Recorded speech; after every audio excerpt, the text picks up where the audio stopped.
Hey everybody, how's it going? This is Ryan with Rigs of Death Metal. Today my guest is Jarrett Pritchard of several amazing bands. Probably one of the most noteworthy at the moment would probably be Pulchra Morte.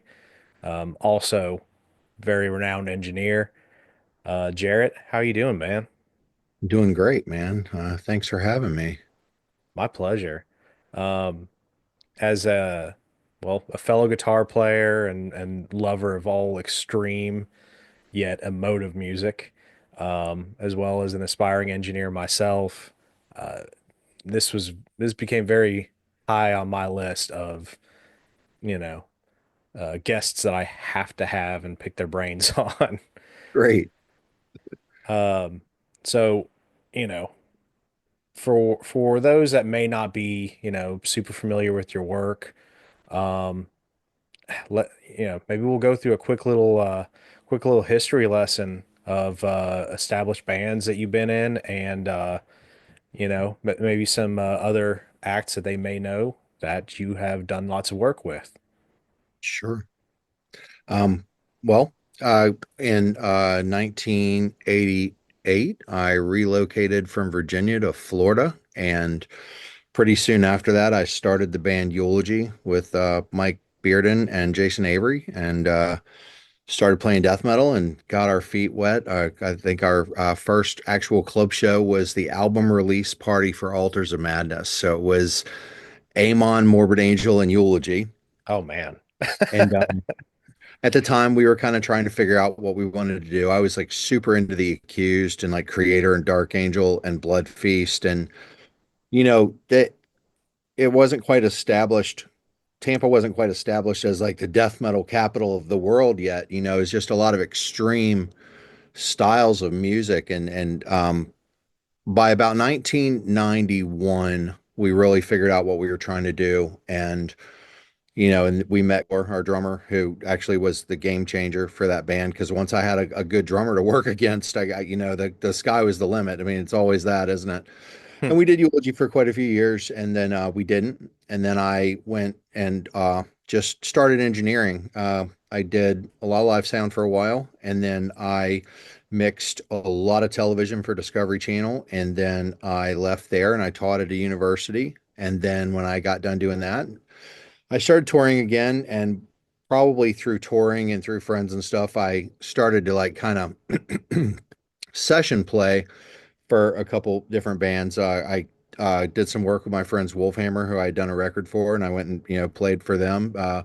And then my old friends in Brutality got into a scenario where they needed a guitar player, so I jumped in with them because their guitar player, Jay Fernandez, little known fact, is probably one of my favorite guitar players and probably my biggest influence. Definitely taught me how to go from being, a Slayerish type of soloist into being able to actually formulate and play leads. And Jay, yeah, my good friend, and I love this guy and have so much respect for him. He really is the guy. He taught me a lot. I can't overstate Jay Fernandez's involvement in my evolution as a player. He's a great friend and a great guitar player. So I did some work with Brutality, and somewhere around that time, Clayton had contacted me and asked me if I wanted to demo some bass for him on this band Pulchra Morte.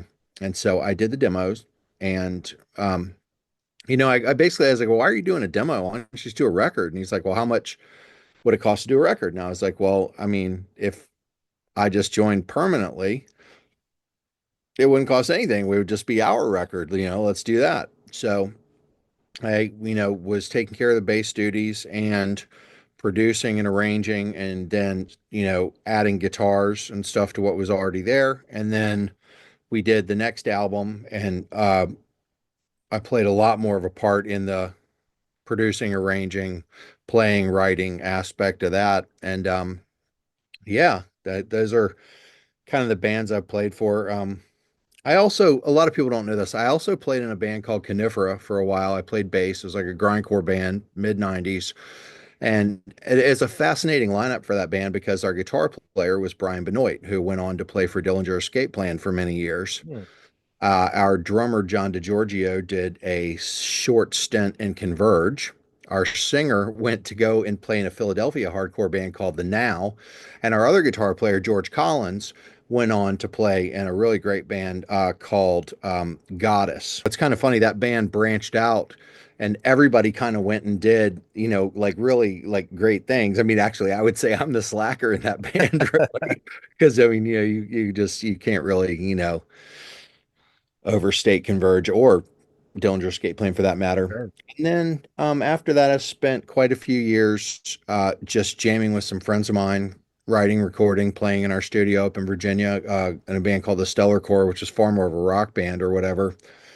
Um, and I guess playing wise, I've had some really interesting experiences. I at a point went to California and booked a studio and put myself, Chuck Dukowski from Black Flag, Jason Gherkin from Shiner on drums, Paul Rossler from the Screamers on keyboards, and just jammed out for about 5 days. I mean, we didn't really like come away with anything, but we had a great time working together, like just, playing all kinds of different stuff at this crazy studio in Sacramento. Hmm. So I pretty much, will just play whatever. I mean, a lot of times, friends will ask me to play guest spots on records. I played on Svart Lotus. I just played on a thing for my friend Jim Ross. I'll jump in and play leads or do spots for people or whatever if they ask. And it's funny because I engineer a lot more than I play. So whenever somebody asks me, it takes me about a week to get my hands working again. But it usually comes together not before boring holes in my left fingers. Mm.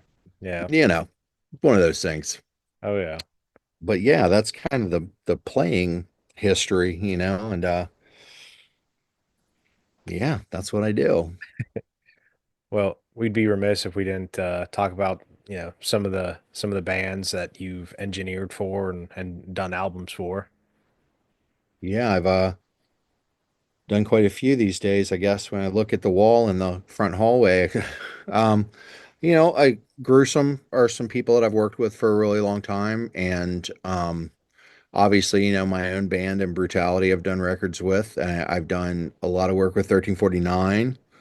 Exhumed, Perdition Temple, who I really like working with those guys. Their drummer, Ronnie Palmer, is a really good friend of mine. So I've done all his Blood Omen stuff and mixed several Perdition Temple records. I think we have another one coming up. Such a good band. Yeah, it really is. And it's so fun to work on because they come so correct. There's so little preparation and adjustment needed for the session itself. Like for instance, there's no drum correction. Ronnie's a beast and he's just on point. And interestingly enough, Gene comes with a fantastic guitar talent. There's no reamping or anything like that. What he brings me, what he records is fantastic. And so they're really fun to work with because it's really just creative. There's not, I mean, obviously there's tech, but it's mostly creative because they come so well prepared and it's so much of an enjoyable process when that happens. I'm working on a really good record for like a kind of a punk rock and roll band with a old friend of mine from way back in Virginia named Rob English. He's got a band called the Hamiltons, and they are really fantastic, very garagey, very punk, very there's a little wisp of like Queens of the Stone Age or something in there, and that's Hmm. been really, really fun. And yeah, and well, let's see. Well, I guess I'll spill the beans. Last weekend, I went to Louisiana and did pre-production with Acid Bath. And anybody that's going to those shows, man, you better hold on to it because it is amazing. I mean, I I just can only sat there imagine. blown away, blown the fuck away. So it was it was really fantastic. But yeah, I do a lot of that kind of stuff, and I also, I don't know how many people know, but I'm also a very, very busy live engineer. So I'm mixing Acid Bath. I've kept Celtic Frost, Triptychon, Hellhammer for all these years. I'm still doing that. And obviously I'm still doing 1349. And occasionally I do some things you would never guess. Like I mixed Ani DeFranco for a while. Mixed Lifehouse for a little bit. Kiefer Sutherland, yes, the vampire, has a country-ish Americana band that are really good. And I worked with him for several years. So I stay busy. That's what I stay busy. Ah, that's so cool. That's not to gush, but I love it. Um, like I said, aspiring engineer, so super fascinating for me. Um, so because this page is so gear centric, we'll kind of go over like some of what you're using for Pulchra Morte. I I know what Encyclopedia Metallum says is that brutality is kind of just sort of up in the air, but I don't. It's not really much going on in that camp right these days, right? Is there or That camp is kind of interesting. The Everybody has obligations and life obligations and this, that, and the other, and there's often discussion about like what to do next, to do another record, to do this, that, and the other. Everybody is you know good friends. I mean, it's not any kind of thing like that. It Mhm. mostly just has to do with logistics and what we're Sure. going to do next. And I really I really hope that we do something because it's really fun to play. It's so funny because like if you want to talk about Tampa death metal, like Brutality, there's a couple things. Like first of all, Jeff Akers, fingers. That guy, his bass playing style. I've been seeing bands with that, and I can hear that feel, that Tampa, Florida feel a mile away. And Jeff personifies it. He really does. And then the classic Tampa death metal roll from before it was death metal is Oh yeah, and it's like there even now there's so much of that in Brutality. I laugh every time I hear it because it's such a signature thing to that sure. area of the country. And I'm sure people have done it other places or whatever. For my association, that's something that just immediately says Tampa. Yeah. So it's Oh, kind of funny. Yeah. oh yeah, absolutely. But so yeah, we'll just kind of roll through Pulchra Morte and then we can kind of touch on maybe stuff different that you would use for the other projects. Sure. Yeah. So Pulchra is typically in the studio anyway. Hmm. I have a 97 dual rectifier that I'll usually keep on the orange channel, the classic gain channel, and I'll heat up the input a little bit with a tube screamer. This one here, TS9, and it's got a lot of level. I'll kind of tweak the EQ to taste, but the actual overdrive, the distortion is really pretty low. It's just to light up the input the Hmm. tiniest bit. And then I'll usually, in anything I'm doing, usually whether it's my own band or whether it's another record, I'm always a really big fan of backing any high gain with an 800, with a Marshall JCM 800 2203 style thing. And not super overdriven, which actually makes it a little trickier to play because you don't have the assistance of overdrive. Sure. But it definitely, for my money, the 800 sort of throttles in a certain way, and it pushes air in a certain way. That's like a big presence, not a bright presence, but a big presence. So it gives me a little bit of like leeway to be able to have like the high gain and the more like clarity, but I still have all this nice body coming Mm. out of the 800 style amplifier. And I actually stacked those with a block letter 5150 and a an HM2 style thing, like really like lower than the other two amps. And I really like a lot when I'm working on stuff, especially in the studio. I like this little guy here, the shotgun, Yeah. where I can hit multiple amps at a time. I also can put a separate output to tuner, which is kind of a big deal to me because I don't like to go through it when I'm tracking because I have concerns that it puts a certain load on the guitar that maybe I don't want. And so I'll use that to feather out to a few different amps. And then, so on the next Polka record, we basically did a similar thing, but I don't think that I know I didn't. I didn't put the HM2 underneath it. And then on the other side of the world, like mic wise and stuff, I mean, I mostly use 1960 Marshall cabinets, and I have a Mesa cabinet with vintage 30s in it, and it's usually a combination of those two. And then it's normally a combination of mics on those cabs. So it's probably going to be, I like the Voodoo ribbons a whole lot. I like I mean, obviously I have a Royer, that I also like. And then I usually will pair those with like a 57 or 421, just kind of depending on what I'm doing. Yeah, 421 is a little bit brighter. It's got a little more like 4K type of thing in it. Hmm. And then the 57 is just a more like every man's type of way of getting a guitar sound. And Yeah. I find that can, especially if I pair it like with the ribbon in the center, I find that I can do this like sort of a Fridman thing, but not exactly like off axis. Sure. And it kind of gives me a certain thing. And then I don't know how heavily we want to go into the other side of it, but I'm happy to share that pretty, I'm a pretty much a creature of habit. There's normally, depending on in the box or out of the box, but there is normally a pair of Pultecs set, a certain way that is based on the kind of the flaw of the EQ by using boost and attenuation at the same time and kind of balancing between them.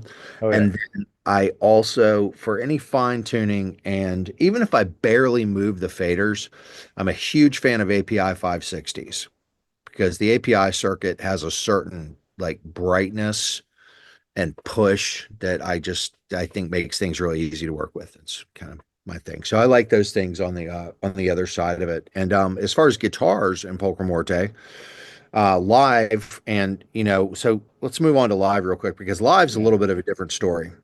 Jeff plays through a 5150 live, and I alternate. I have played my dual rec quite a bit, but then I also have an orange TH100. And with Okay. the TH100, you don't have a lot of options. So I like this Mesa Boogie style, Mark IV style EQ in the effects loop of it to kind of Okay. fine tune it. And you know who taught me about this? Who gave me this idea? I'm going to Hmm. totally drop a name. The mighty Brian Babyface Benson, guitar tech for Cannibal, for Black Okay. Dahlia, for just my good friend, worked with me at Celtic Frost. It's like, I mean, I have like three buddies that tech for me, not for Pulchra, but just as on my crew. John Yeah. Parada, Oscar Cabrera, and Brian Babyface Benson, and they are three of the best. I love these dudes. They're so good at what they do. And then, um, with Pulchra, my good friend Mike DiMartino makes Foul Sounds pedals. Oh, okay. Yeah, I know And Mike. yeah, he's the old Virginia guy, And so I have been using the flannels, the various Nice. versions of them on Pulchra for, man, since he designed them. And this pedal's really fun because you can use it similar to a tube screamer where you're barely any gain, a little bit of boost, Hmm. in the volume and like kind of tweak the tone in the mid. But you can also do some really wild stuff with this. Like I have some demos of some new stuff I might get out there that's more of like almost like a Celtic Frost or Triptychon kind of ronk. And this Oh, pedal that's does that awesome. really, really well, like really well. And then I'm just pedals I can't live without. Yeah. Michael Okay. Klein, Sammy's Usurper pedal. This pedal makes it on more records. Man, it does such a great job. And my Michael, both of the mics make the best overdrive for me. I love these pedals. The foul sounds and Michael Klein stuff is just fantastic. And Agreed. so yeah, that's kind of the deal with Pulchra. It's like I've kind of the problem with being a studio, guys, is that it's a constant experiment, like and it should be. Like if you saw Yeah. the URM podcast, like I think that I don't have any templates. I everything's dialed up each time. Um, Sometimes I hit it, maybe sometimes I miss it, but at the very least, it's an individual sound. And I think that's extremely important to me because, we're talking about rigs and, you go back to the early days, like, so we were, sort of friends with the more Angel guys. And, Trey had it had like Trey's guitar sound, Rats into 900s, and he was just, Yeah. and that was a very, and I'll never forget one time I was down there warehouse and Trey's like, "Will you play this for me? Play his guitar for him for a second." And I'm like stoked because this is my favorite guitar player ever, and I'm like, "Fuck yeah, dude!" And I'm gonna play Maze of Torment, and I grabbed that guitar, dude, and I went blink, blink, blink, blink, blink, dee, dee. And I was like freaked out. It was so clean. All of that Wow. ass and his sound is his hand. Just, I mean, he just digs. And, and then, obviously like Trevor, obviously Celtic Frost influenced, but he had his own guitar sound. It's like I was always really like, I always felt like it was so nice that everybody had like these individual tones. And so Yeah. when I'm working or whatever, I'm kind of always going for that. I'm always trying to find something that works specifically for that person and not like anything else I've done. And there's a lot of factors in it. It has to do with how someone's hand works, how they play, how tight they are. There's a lot that goes into that. But I really do try uh for everything that I do to have kind of its own unique sound. Like I appreciate the digital technology. The quad cortex is really interesting. I've had one for about a year. I've used it, some things here and there. It's interesting. The IR stuff is cool. Um,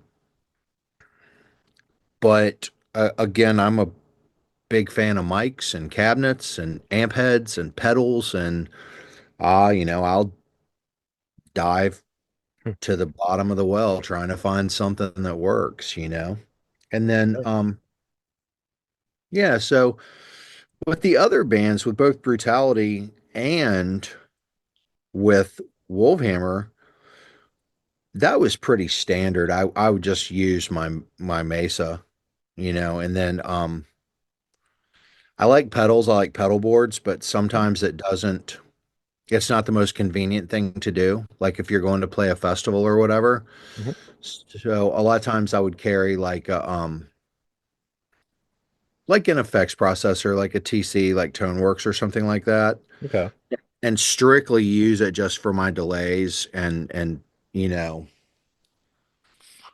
flanger if I needed it or whatever like that. But like in life, I really like pedals a lot. And so like my newest favorite thing is like the Avalanche run a lot. I mean, Oh, that's a great one. I just played a lead, like I was saying last week. I just played something for my buddy Jim, and all my effects are baked in. It's just a pedal into the amp with a mic on the amp. It's nothing after the fact, and I like that. I've got a pretty cool, weird, like tremolo pedal that's kind of fun sometimes called a magnetone, which is basically an emulation of the Twilighter, old 50s Twilighter amplifier. Okay. So it's like an odd modulated, imagine a vibrato, but there's modulation on the vibrato. So Sure. it does like a really like kind of weird thing. And oddly enough, I learned about that from Ani DeFranco. Hmm. Okay. I was mixing her and Ani's playing these, very expensive, very fragile amps from the 50s. And I was like, oh my God, I have to have that sound. And then I looked up the, price point on it. I was like, and Ani was like, oh, don't worry about it. They make a pedal Of of course. just that. And so like, I got that. But yeah, largely in general, I think it's the hardest thing for me is actually getting away from myself no matter what I play through. Hmm. I think I just for better or worse, I think I just sound like me no matter what I plug into. But in back in the days of Eulogy, I didn't really have the resources to get a lot of equipment. So my rig back then was really strange. It was like a Marshall 9001 preamp into an Art Multiverb Alpha that I Oh, used for EQ and delay and effects, and then into like a PV power amp into a pair of Carvin 212 cabs. It's a very strange rig. But in the studio back then, like James Murphy, I remember loaned me his valve state on the nice. Dismal demo, and that, it's kind of where that sound came from because a lot of people were really excited about that at the time. And But yeah, time went on. I, started to buy amps and stuff that I liked, and yeah, most of the time live, it's been the Mesa, which I've had for a long time, and I definitely have feelings about carting it around on the road, to be honest with you, because it's 97 dual rec, Oh yeah. but it does the thing, and it does the thing that I need. And then like guitar wise, so my Iceman that I played in Wolfhammer is actually in the shop right now, but almost everything else, the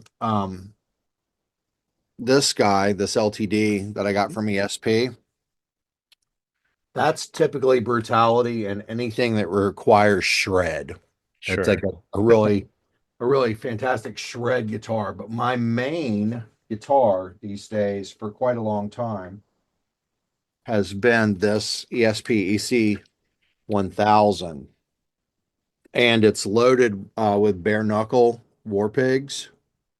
And this Okay. is most of the time for rhythms and stuff. And actually, many people that come to record, they actually will play on this too, because this is I don't know why, but it's a real special instrument.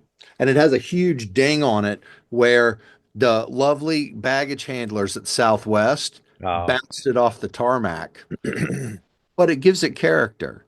Sure. Right. I didn't know Bare Knuckle did those radiator covers. I love those. Yeah, yeah.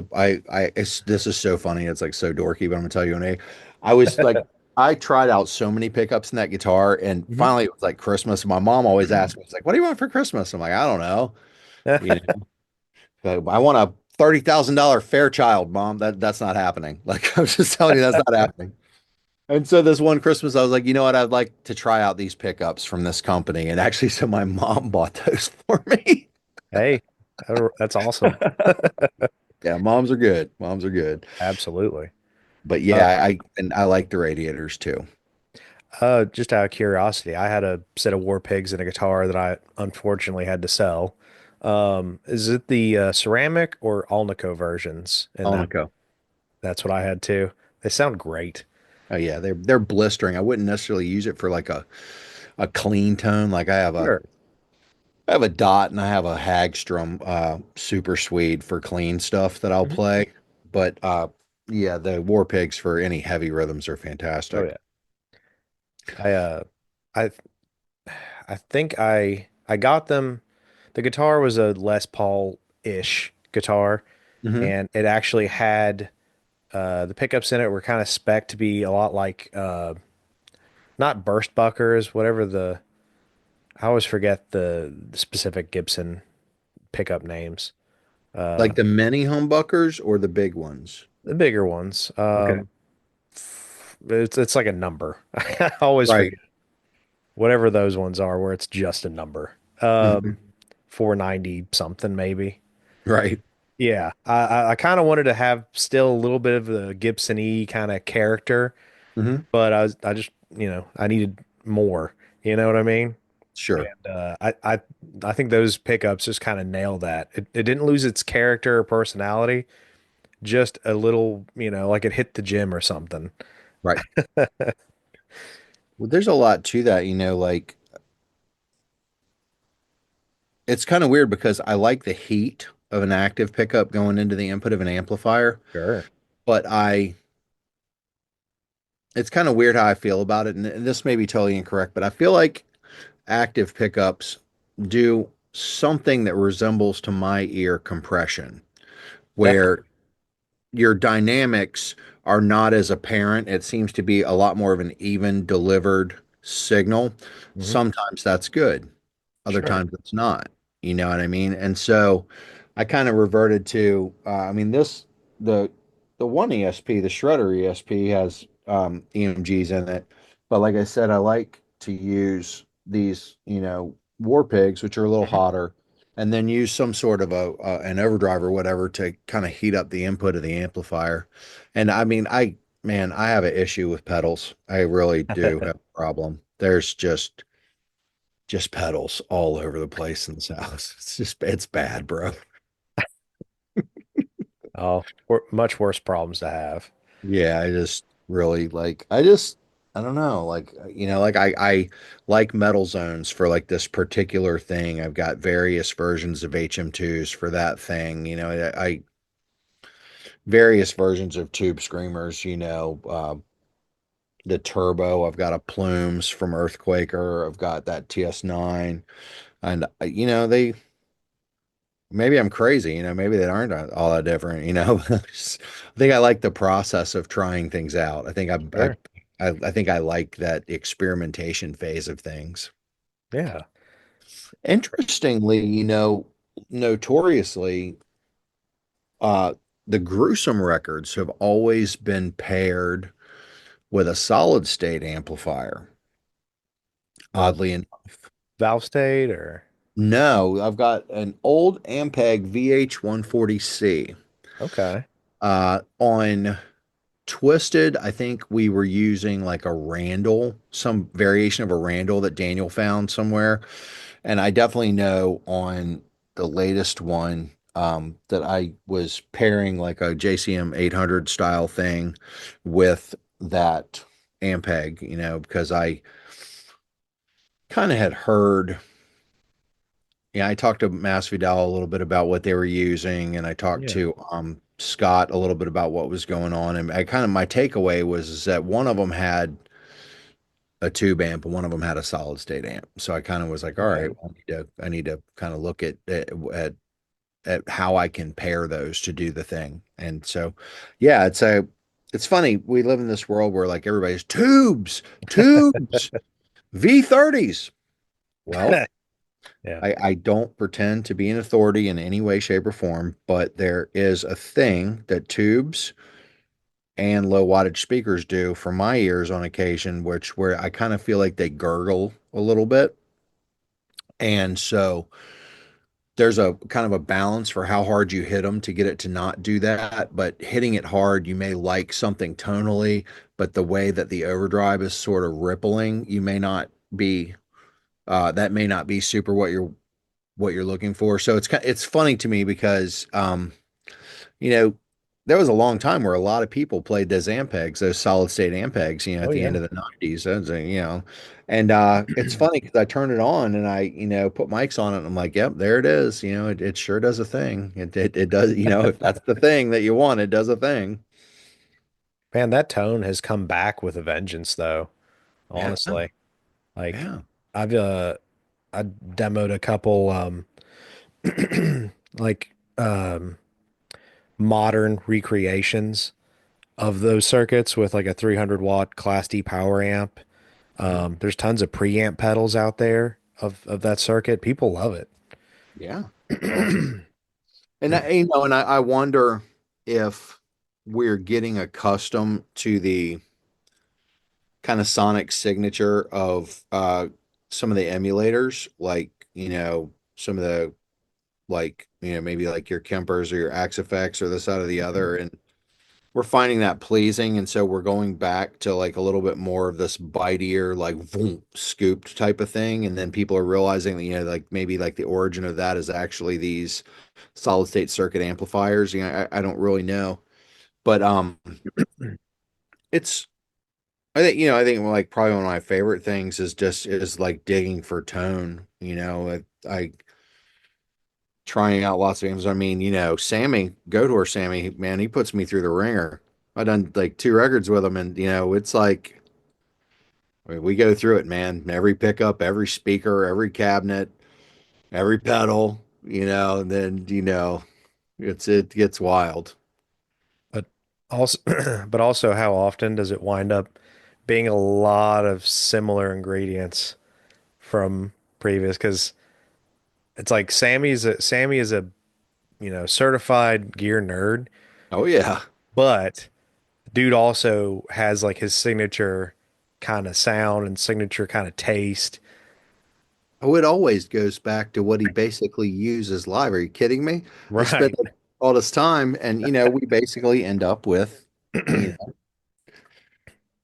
what he typically uses. We Yeah. kind of always come back to the Randalls, the Bad Monkey, or the Michael Klein, which is a very similar circuit, and We switched guitars, like there were kind of like two variants of pickups that we liked. So we kind of like had like a head with, the one pedal and the one guitar is one chain. And Mm, then the overdubs were another guitar with the other pedal through the other head. And okay. they're similar, but they're different enough to give it, a different kind of sound. But we sure go through it. I mean, everything from using like, tube preamp tube kick down overdrivers in the back of an amplifier, and Jeez. every speaker, every, variation of microphones to, but the upside to that, which I definitely would say as far as like gear and guitars go, is that I mean he's one of those guys that knows his tone. He knows what he wants to hear. He knows what he doesn't want to hear. And we're not pushing record until we find it. And I respect that. I have an Sure. appreciation. I truly do because you can't always fix it in the mix. Right. Not always. It's I guess it'd be a little bit of a difficult kind of apples to oranges comparison because with Sammy, it's we're talking basically specifically for goat whore for the most part, Hmm. versus, you have several projects.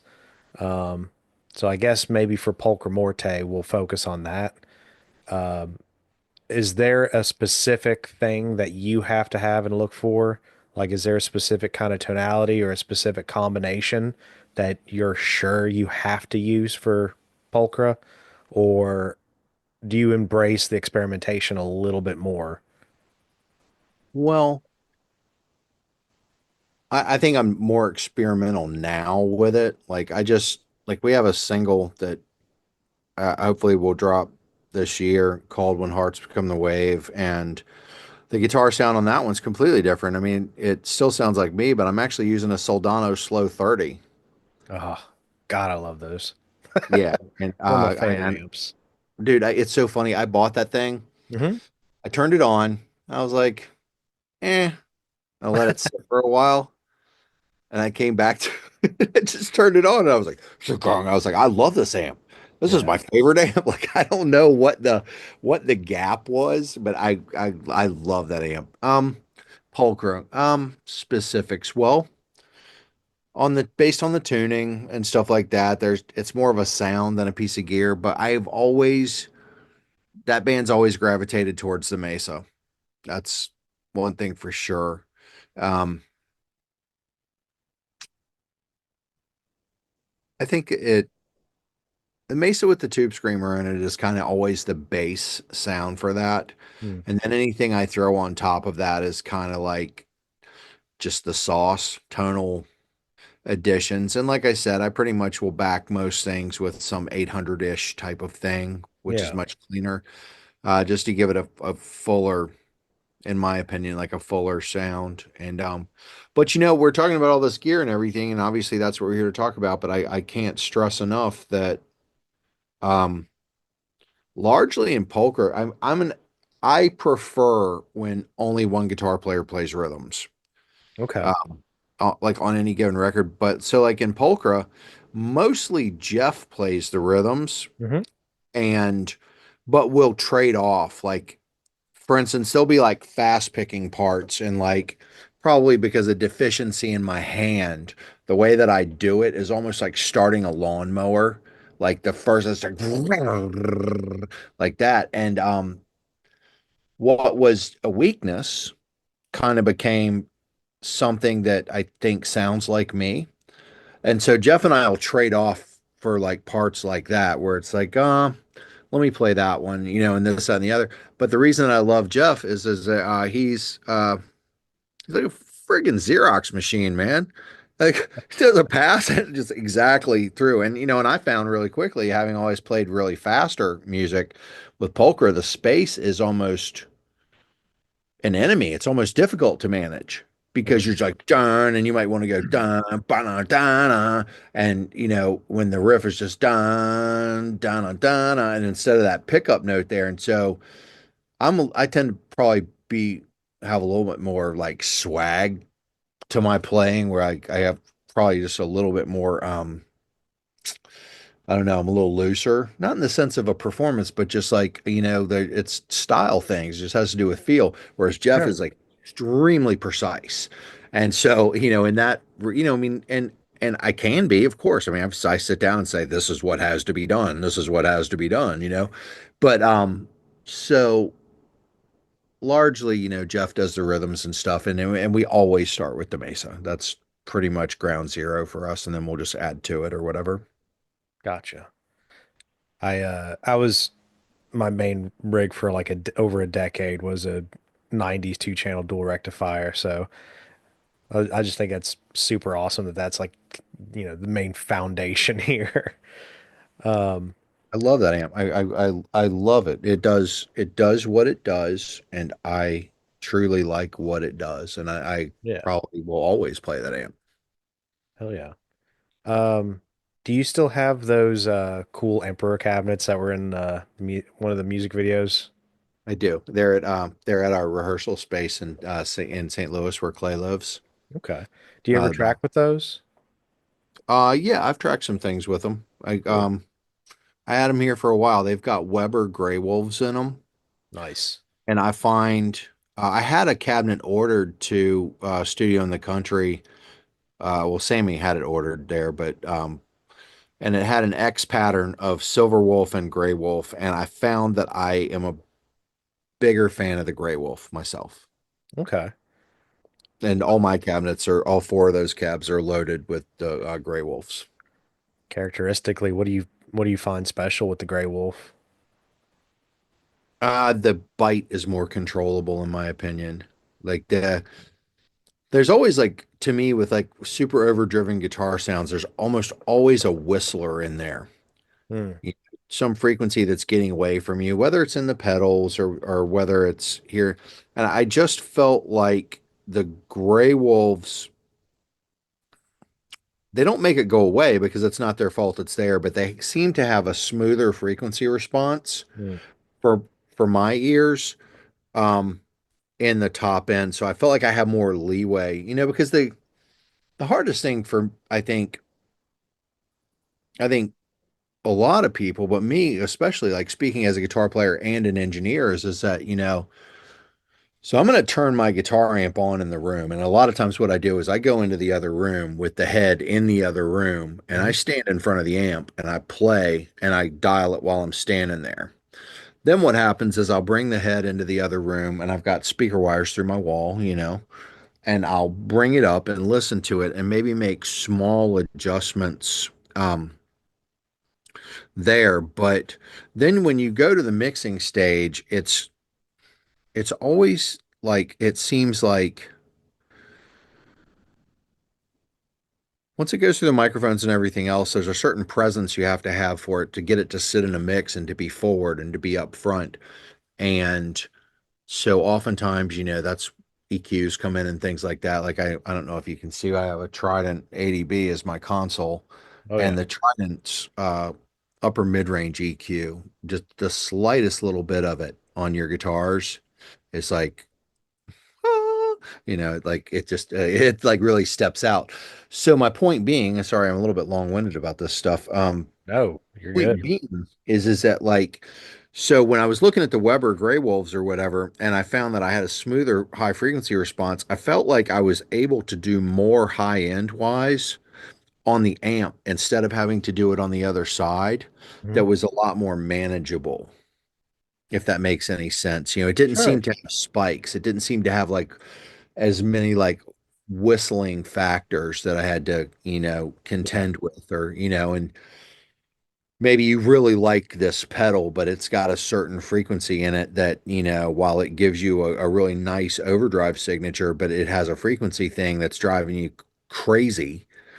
There are definitely going to be like certain speakers and certain ways of pointing the microphone that are going to accentuate that, and then ways that are going to not. And then you start to get into this whole thing of like, well, do I want to, I really love this pedal, but it's doing this. Do I need to get rid of this? Or the overall high frequency I really like, but it's got this one thing I don't like. And then what are we doing? Are we putting 31 band EQs in there?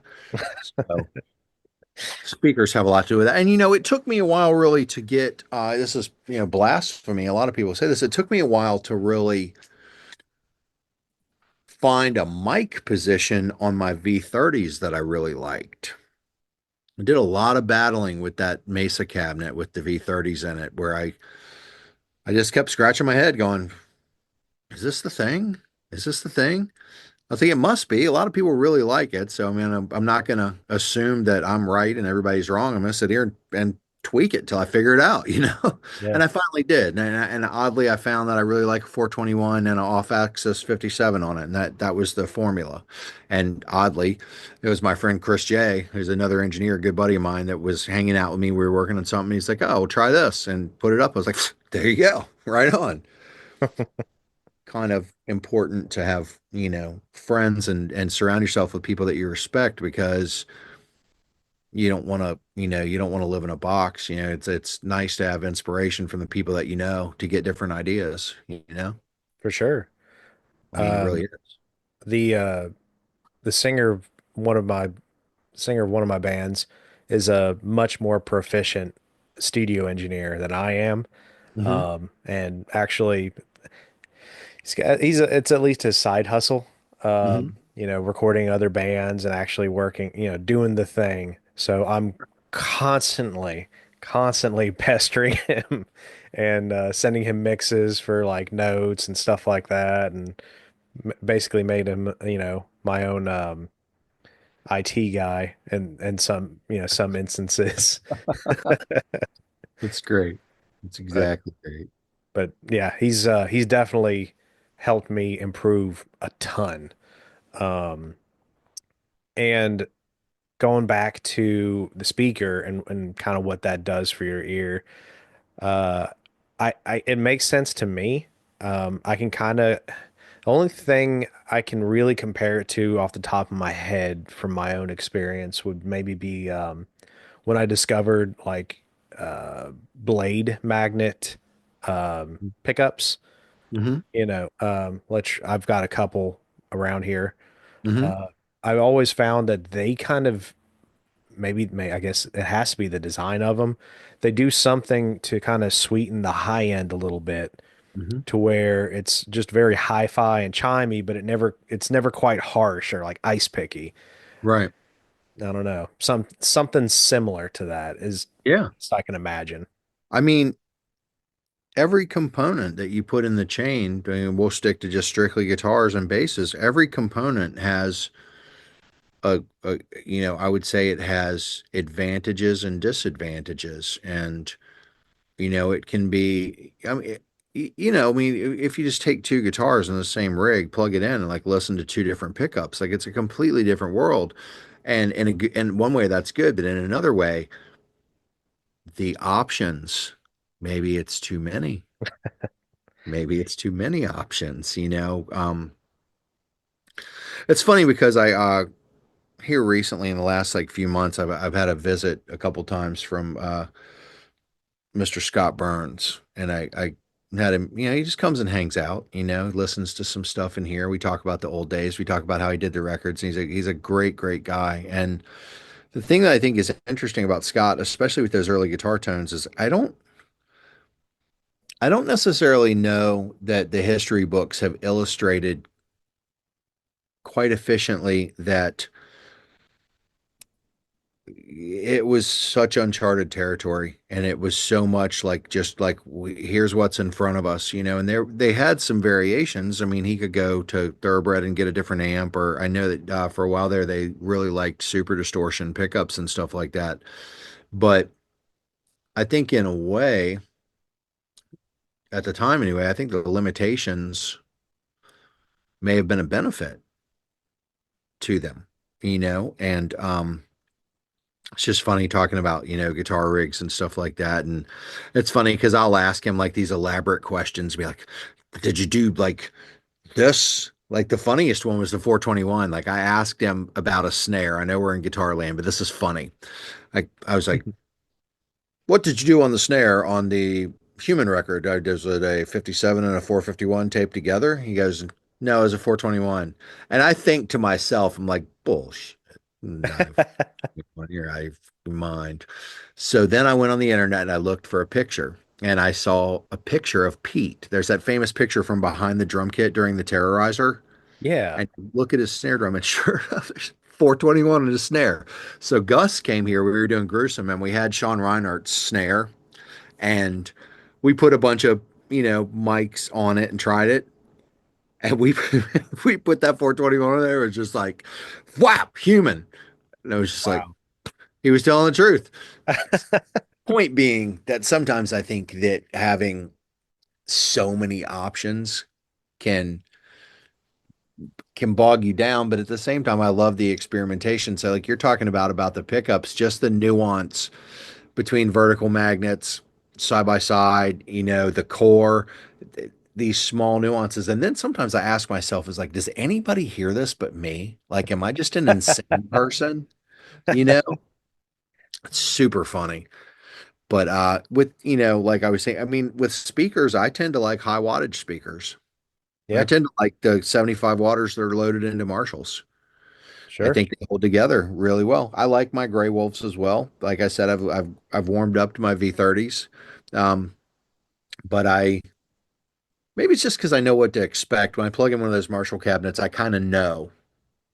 I know how to point a mic at it. I rarely have to check phase between the two mics. I can pretty much put them exactly where they need to go. And Yeah. and I mean, I still take and pull the guitar cord out of my guitar and like scrape it with a patch cable and then like look at the peaks Yeah. and make sure that they're aligned, because I mean, who the hell wants to get committed phase problems? And but yeah, I tend to like high wattage speakers myself, personally. Same here.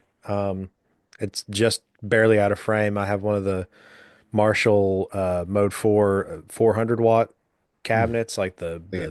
straight cab, Hmm. and then right above it, that orange 212 has V30s. Hmm. I'm trying to get used to the V30s Hmm. after playing, you know, the 400 forever. Hmm. It's so different. Everything just sounds, I don't know, just way too rowdy, I guess, in the mid range on the V30s, Right. where the 100 waters are just, it's just clear. I can throw anything at it Sure. and it's gonna sound like what I want it to sound like. It doesn't feel like it's coloring the tone nearly as much. I don't know. Well, I think too with the V30s, I think that you can actually use them to your advantage because you don't like they do the thing with less wattage being poured into it, Yeah, So, like for instance, like I was saying, I have a slow 30. Um, that plays real well with the V30s because I'm not hitting it with 100 watts. yeah, You know what I mean? So they tend to behave a little better, it seems like, when I'm not crushing them with input. sure. Um, but I think that's like the really fun thing about being a musician or being an engineer or anything is that it's all colors. It's all a palette, you know what I mean? And Yeah, maybe you mix each amp and cabinet or pedal as this specific shade, and then you have your palette to paint whatever your picture is. And it's all colors. It's all shades, you know, yeah. different things. I would say like probably,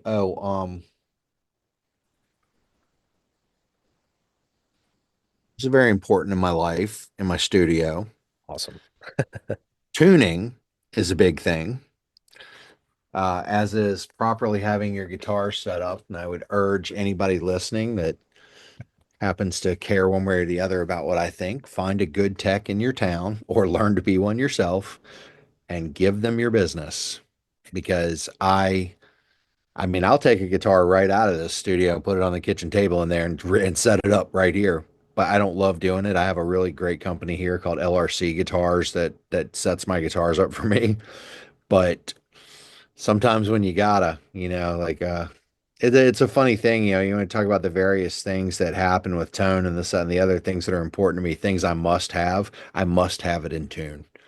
And my ears, I've ruined listening, I've ruined just sitting back and enjoying a performance for myself, I think, because I'm such a frigging dork about tuning. If I hear it even remote, I just it's like Yeah. nails on chalkboard.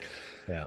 The different floor tuners are fine. The Korg, the black Korg is a good one that I've used a bunch, and I've obviously got a bunch of TU2s running around, and uh, I'm pretty familiar with, although I don't own one of the Polytunes. And just getting a good tuner. I really like my strobe tuner because it's really unforgiving. And if it's not perfect, like it tells you, but I also calibrate all my tuners too. Like I use 440, like I use a sine wave and pump it into them through a reamp box and like actually Oh, wow. calibrate my tuners before we start. Tuning what tuner you're using is you know, pretty important. For It, sure. I mean, it sounds like so elementary, and people are probably going, well, obviously, Jarrett, don't be a dumbass. But no, like the thing I think is that I think people are so used to like tuning on the floor and like looking at the lights and getting in tune and not realizing that by fret 7 you're completely out. Mm. Or worse, if one string is out and then your next string isn't, then your root 5, your power chord sounds atrocious. Hmm. And it's a bigger thing to focus on than someone might think, you know. Right. And so yeah, my strobe tuner, since we're talking about my gear and my hangups, my strobe tuner. I The Kemper is actually kind of what got me hooked on a strobe tuner, and Mhm. now I want one of the Peterson like HD strobe stomp tuners Mhm. really Oh bad. It's on yeah, my list too. yeah. But no, absolutely. There's been so many times where I've heard guitar players with like their guitars not set up properly. They either threw heavy strings on and tuned it down, but they didn't actually do a proper setup on the bridge or anything else. So they're trying to pick as hard as, the internet tells them that they need to. Mhm. And it's just constantly modulating out of tune and everything just sounds like just a total, ruckus. I would tell you a really funny story. I don't think I've ever told anybody about this, but I'm going to tell you. Hmm. So, low tuning guitars on regular guitars is, as you know, is a whole wormhole of, I mean, sometimes you can't intonate, you have to extend the bridge, you have to flip the saddles around. Sometimes you have to buy a different bridge for a guitar, Mhm. especially like Tune-o-matic, like the Gibson style bridge. Oh yeah. So, the way that I started working with Celtic Frost and Triptychon was I went out on a tour with them as their guitar tech. Okay. And so Tom is playing Icemans, and so is Yeah. Victor. They play Icemans, and they're tuned down quite low. So naturally, the show would start, and I would hand the guitars off, and they were, in tune and everything like that. And then, so throughout the night, I mean, obviously they tune on the floor. I'm not saying that they're extremely professional and proficient, so please don't take what I'm saying the wrong way. But the first few shows, a lot of times just being Heat or this, that, or the other, we would get to like song 4 and it would be Circle of the Tyrants. And that intro, dun, and there were a couple nights where just the heat or the sweat just got it. And it just, I would sit there like paranoid when song 4 came, like at side stage, just going, is it going to be in? Is it going to be in? Is it going to be in? Is it going to be in? And through the years, I don't think that's ever been a thing again. I think it may have happened like one night, one time where it was out, but it made me so paranoid about song 4 in the set for the rest of that tour. Every night I would just be like, is it going to be in? Is it going to be in? Is it going to be? And Wow. I graduated real quickly to being their front of house engineer. So I think I even did it to a degree from front of house where I'm standing out front. I'm like, is it going to be in? Is it going to be? But it's just, low tunings on standard guitars, and it's a trick, and it's definitely something that, someone that really knows what they're doing needs to address if you want it to work. Like my Iceman, the one that I own, Hmm. is currently being set up by somebody better than me because it's just a thing, you know. If you Sure. want it to be in tune, or if I want to be able to play it on a record, I got tricks, but RJ's got better tricks. So Right. we send the guitar to my friend and have him get it tightened up so I can come in here and just worry about playing. Absolutely. Um, whenever I kind of do the same thing whenever I first get a guitar. Hmm. I'll usually, there's a local shop here and their techs are pretty good. Hmm. I'll leave it with them. Or if it's like a pickup swap and the wiring is something I just really don't want to mess with, just a total rat nest. Um, and I just don't have time. Yeah, Then, I'll take it to them, have them do it, and then I can easily maintain from then on out, you yeah, know? Lot easier to do that. But, I've also needed cash and done setups for friends too. So, sure.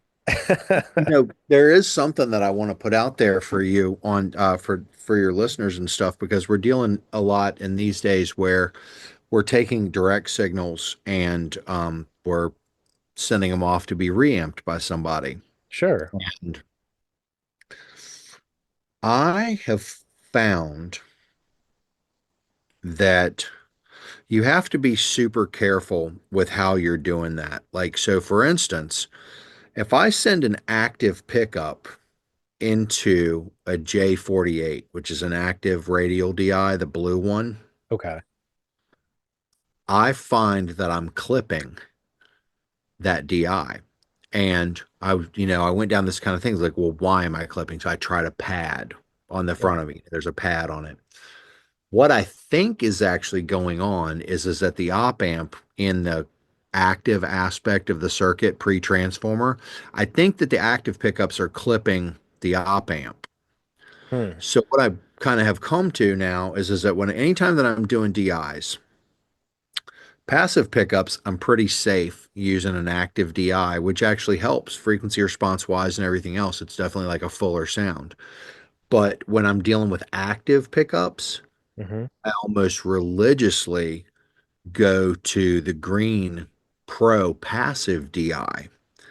Okay. And I've found that like I would go into Pro Tools as I would track this and I would start and I would, gouge it, hit it, just the DI and look at it. And it's been pretty universally true. I've only dove halfway to the ocean floor on this, but I have a feeling that I'm right and that the active DIs don't like the amount of signal coming in off the active pickups Hmm. because I first noticed it when I was working on Goat and Sammy was playing blackouts Oh yeah.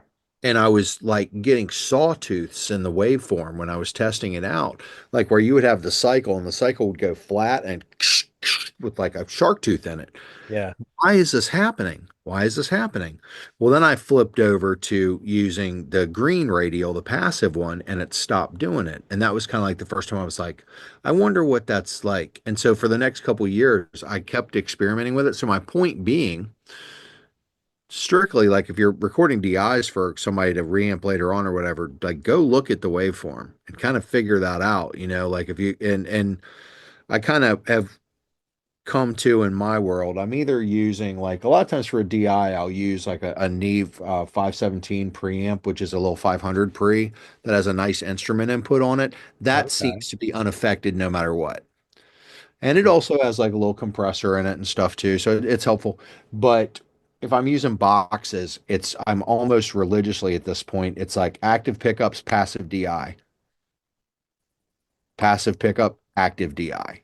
And it has maintained through my experimentation, it has stayed that way. And the reason that I mention it is because if you are handing off tracks to be reamped by somebody or this side or the other, especially if you're paying money for it, because I know there's some really great guys that have huge collections of amps that make a good amount of living by reamping guitars for people. If you're going to go through all that trouble, you want to give them the best possible signal. You Yeah. know. Now, reamping is a really cool thing. It does not sound like a guitar. Not the Okay. same. Not the same. Uh, and I've done a lot to try to make it sound like a guitar. And there are a lot of videos about this on the internet. I'm using some of these techniques, using compression. on the DI tracks before you're sending it in, using EQ on it. And also, hold on one second. I also recently purchased this. Should have had it next to me. Sorry, I had to jump out of frame. Oh, you're Um, good.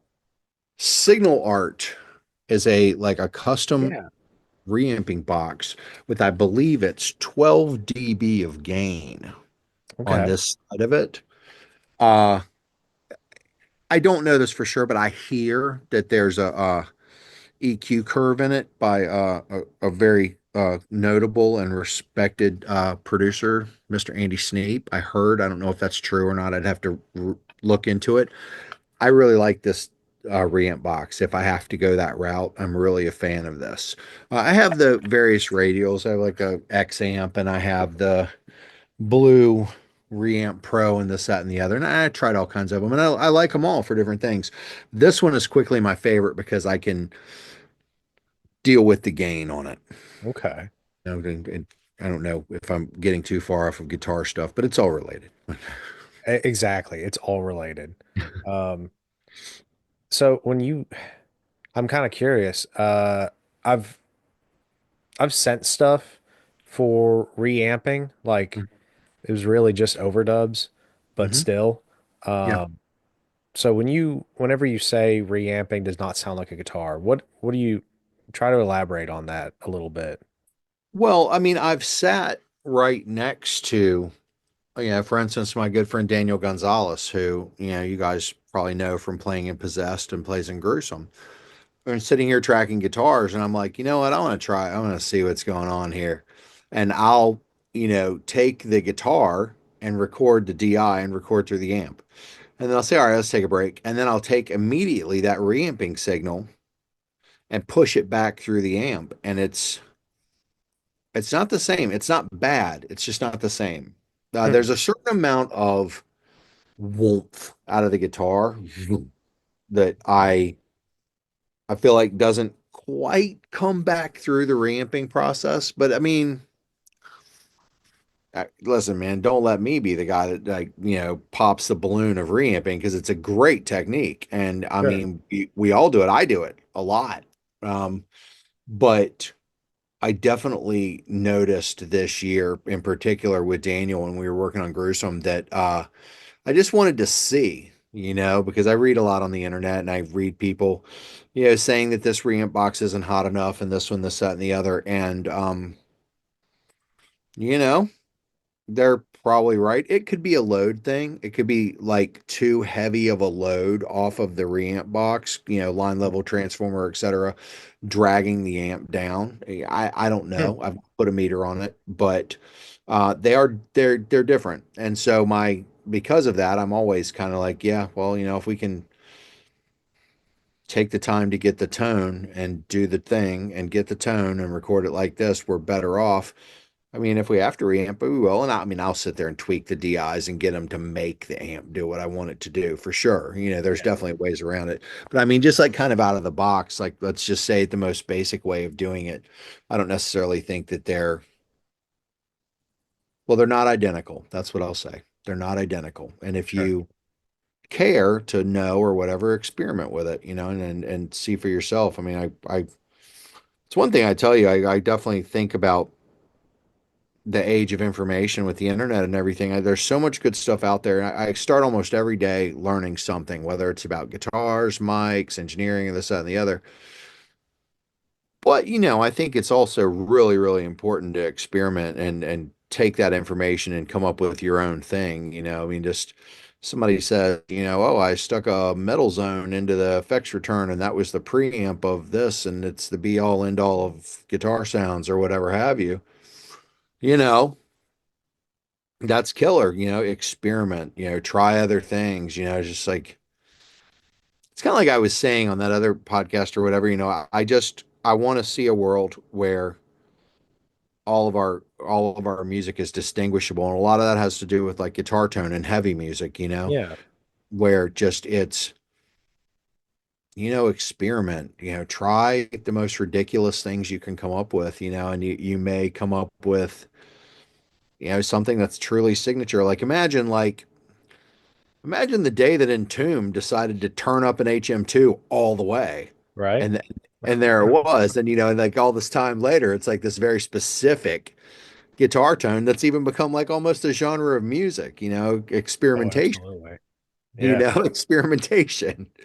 And I think that's the best thing about it. And what's even cooler now is that when you do experiment, it's so easy to share the ideas with other people yeah, if that's what you want to do, for sure. or get back, from other people say, hey, I did this. And and that's a really great thing to me, you know. Definitely. I I I don't mean to switch gears onto myself or nothing like that, but Please do. just to, relate, Hmm. um, you know, as far as my own trajectory of learning how to mix and record and everything, it's to me it's as symbiotic as, me learning how to, learning guitar technique and theory and things like that. For me personally, it's all the same. But so one of the things about trying to come up with my own identity for my mixes and things like that, uh, you know, I've watched all, like URM and a lot of the, current information that's out there, and a lot of it is, you know, made by great producers that have put out some awesome, big records. And I didn't really put much thought into it. I was just trying to learn technically like how to do the thing, and I even got some comments. I was, starting to put stuff out. I was like, okay, this doesn't sound like total crap. And actually even got some comments from people saying it sounded a little too polished or a little too modern. I'm like, well, I don't know what I'm doing, so that's kind of cool, but that's also not the effect I'm going for.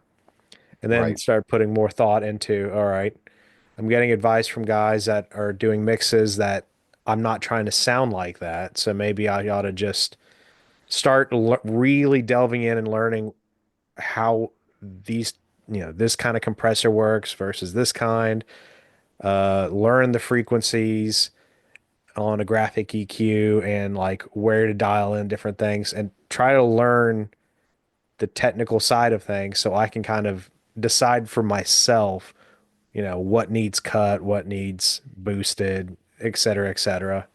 Hmm.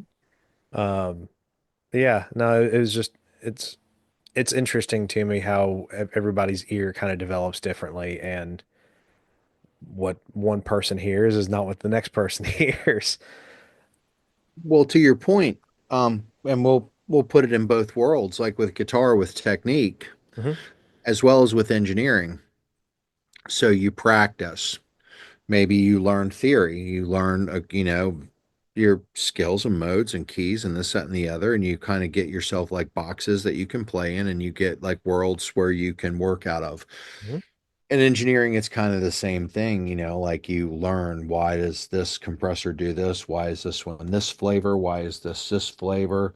What is the difference between this EQ versus this EQ? And you get all that stuff and you build that stuff in your mind. And what you're really doing is you're giving yourself again a palette. But what's really great about it is that once you get the tech out of the way, like with your abilities with playing guitar. Once you get that out of the way, now you're creating because you're not thinking or having to think about all those small details because they just become colors on your palette. And that's like what you're saying with engineering. We could apply that to guitar with almost anything is that once you do the work and you learn and you strive to learn what what you need to know for whatever level you're trying to work at, that's the best thing because once you get a handle on it, that's like where you can really start to be creative, and start to say, okay, well, there's one way to do this snare drum, for instance, but I know 10 ways.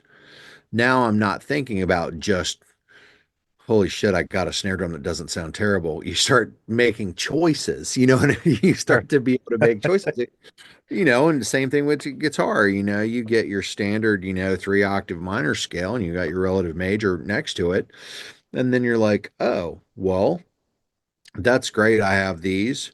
and then you learn modes and you learn, to start with a relative major. It's easier to run backwards minor, and then you throw in, chromatic for a blues thing. And now, but you're not thinking about it because you already went through that very boring process practicing that crap. Now it's in your holster. It's just and then you're able to just create. And I think that's really cool. And listening to you say that about engineering reminded me of that aspect of playing guitars, is that, like, I wouldn't really call myself any form of like a virtuoso or whatever. I mean, I play the way that I play. I've never really felt anything about that one way or the other, because I also am kind of a strange person where I don't really feel like I'm in competition with anybody but myself.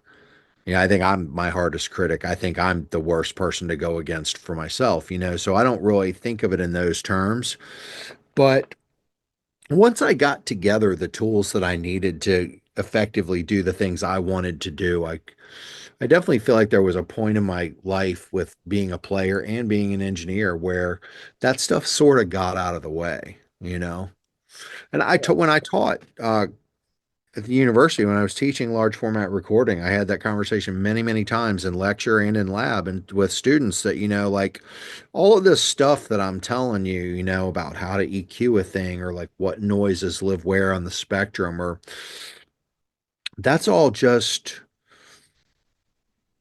it's all just the mechanics of what you're trying to do. And then once you get that out of the way, where that becomes your neurology, not unlike doing a martial art or something. If you ever look at like martial artists and they do things over and over again at slow speed, and you go, well, what use is that?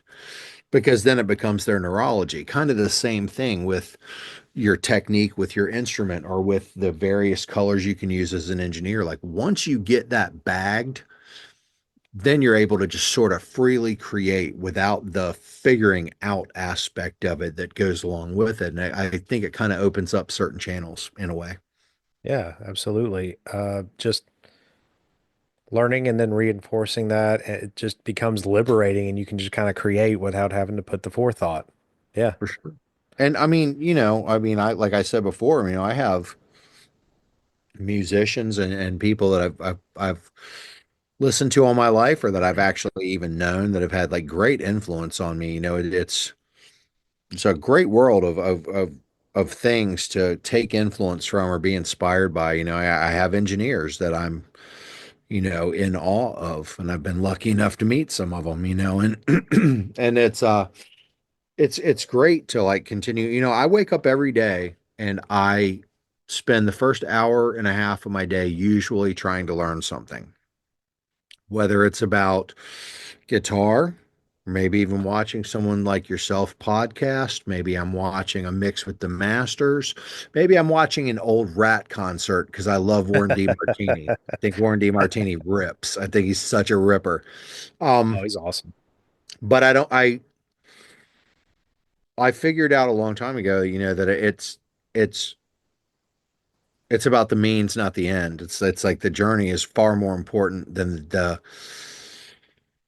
end. I don't know where the end is, and I don't really think I care. You know what I mean? It's For the sure. process, and it's when you rip a lead or something, or a rhythm part, or you write a song or something, that's a fantastic feeling. Then you go through the process of getting the right sound for it, with these amplifiers and the right guitar, and you're putting it down, or you're playing a show or whatever you're doing. Like, it's a fantastic, fantastic, fantastic feeling. So I feel like it's really worth putting the time in to care about what you're doing, to learn as much as possible, and I think it's an enjoyable process. I mean, I probably like kind of a nerd. I try to talk to engineers and, you know, pester people that I think are great engineers to talk to me, and they talk to me about what they're doing. And lucky enough, I can hold a semi-intelligent conversation with them so they don't completely blow me off. And normally I get to have good experiences like that. But I don't know, it's a big world. There's a lot to learn, and the learning is not an obstacle. The learning should be a pleasure. Definitely. Very well said. And I really appreciate your paradigm. Um, and from watching several of your other, other podcasts and interviews you've done, I always enjoy your takes and philosophy on people getting their sounds as well as songwriting. Sure. And from that point, um, would you care to elaborate a little bit on kind of like what is your actual, with everything that we've gone over, what Hmm. would you say is your personal songwriting process? What are some of your, you know, ideologies when it comes to sitting and actually writing a song start to finish? Um, that's a good one. It changes. It depends. If it's death metal, I usually start with drums. I Okay. usually will like use like the Superior drummer, for instance, like Tune Track were really good to me and gave me a large amount of their library for me to, have and to work with or whatever. I'll start putting together drum tracks, or like I'll have kind of an idea of like what kind of a part I want to do, and then I'll kind of start writing over that. Um, I I try to veer away though largely from the idea of like, this is the doubles part. This is the skank part. I like weird drum beats, so I tend to get into like the fusion stuff a lot, Oh, that's cool. and like take snippets of that, like bookended with like maybe some blast or some doubles, or I tend to like cut things up because if you were familiar with Eulogy, it's a kind of a weird thing. I mean, talking about songwriting, I have to go back a bit where I started. There was this stigma about Florida death metal that happened pretty quickly, where there was actually sort of a lot of like not very nice opinions about it from some of the other scenes and things. Now, we're my band anyway. Three of us are, truthfully, are like crazy punk rockers from, the 80s. So, like, you definitely weren't coming to Florida and saying that to us for Right. sure. Because I mean, I'm not saying it would have gone like completely haywire, but we probably wouldn't have been super pleasant about it.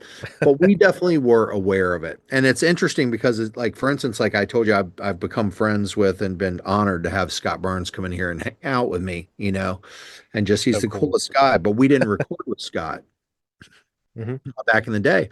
And only because we did not want to do the typical. So the typical for Tampa when Eulogy was going on, that's when I was writing the most music. Augmented power chords, which were definitely coming out of the obituary camp, single string fast pick, halftime fast pick, digga digga digga digga digga digga, muted fast pick digga, which is coming from death and this, that, and the other. I largely tried to stay away from everything that I had heard anyone else doing. Um, except that I definitely had influence, like I really loved Immolation. I loved Incantation. The early At the Gates was a huge influence, and Trey was a gigantic influence on me because Altars of Madness is still one of the finest death metal records in history to me. I think that it's amazing. I liked Entombed, and I liked a bunch of different stuff. So I was careful where I just wanted to sound original. So, I mean, I would sit there and like write in such a way where it was just like, how screwed up can this riff be? Like how screwed up can I make this riff be? Or how jerky. If you listen to When the Heavens Bleed, it's like, blah, blah, blah, and just like, it's almost like you're having a seizure or something.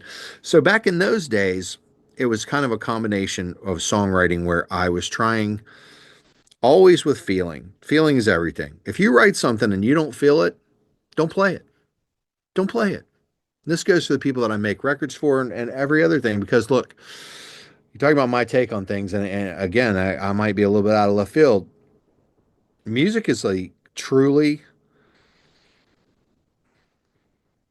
intangible, almost language. Somebody sits in their bedroom and they write a thing, and maybe based on what they're feeling right then or that, and then they put it to music. That music goes out into the air and it hits somebody else. And if you are lucky, what ends up happening is the result of them hearing what you wrote pulls out an emotion. So now it's a transfer of emotion without words, without description, without a background, without any understanding of circumstance. It's almost like a psychic transfer of emotion in music.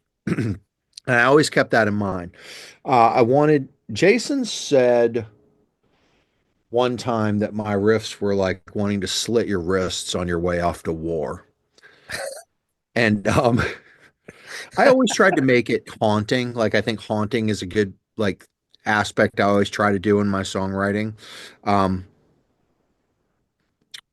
I'm a big fan of Christian Death, especially the first album. Rick Agnew's a huge influence on me. Oddly, believe it or not, so is Mick Ronson from David Bowie. He's probably my favorite guitar player of all Yeah. time. Oddly. Um, so a lot of that weird dragging octave chord haunting stuff was always in there. And you want it to be heavy, you want it to be fast, you want it to be technical. As far as arrangement goes, because I just kind of told you about riffs. As far as arrangement goes, when I was younger, I just tried to put everything in the kitchen sink in there and made it as weird as possible because that was just the order of the day. Yeah. And as it moved further on, I just wanted to write good songs. Like there's so many times, where I see, a band or whatever. I'm like, wow, they're amazing, but I don't remember a thing that they played because it's just craziness, and it's beautiful to watch. It's like watching a, pro skater or something. It's just acrobatics and it's killer. Yeah. But as far as like it having a hook or me remembering it, that doesn't necessarily always happen. And so with Pulchra, I was really, working with Jeff and Clay. Jeff wrote the majority of the demos, the basis for those songs, and then Clay and I did a lot of the arrangements, harmonies, melodies, leads, change tempos, things like that. The goal was very simply songs. I don't need it to be long. I don't need it to be crazy. I need it to be here. I need it to be to the point. I need songs. And I think that that's my biggest focus. And when I say that, what I mean is that like, I kind of think songs should tell a story. I think they should be a journey musically. I think it should go somewhere. And I think you have to be careful about going backwards when you're doing the arrangement.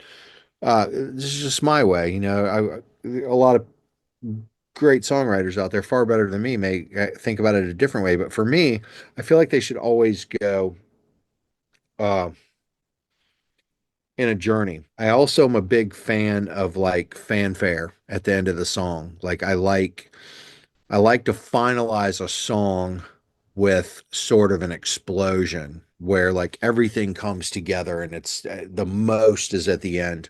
Uh, I also like bookending songs. I like to start a song with like an intro, and I like to also use it as the outro too. Um,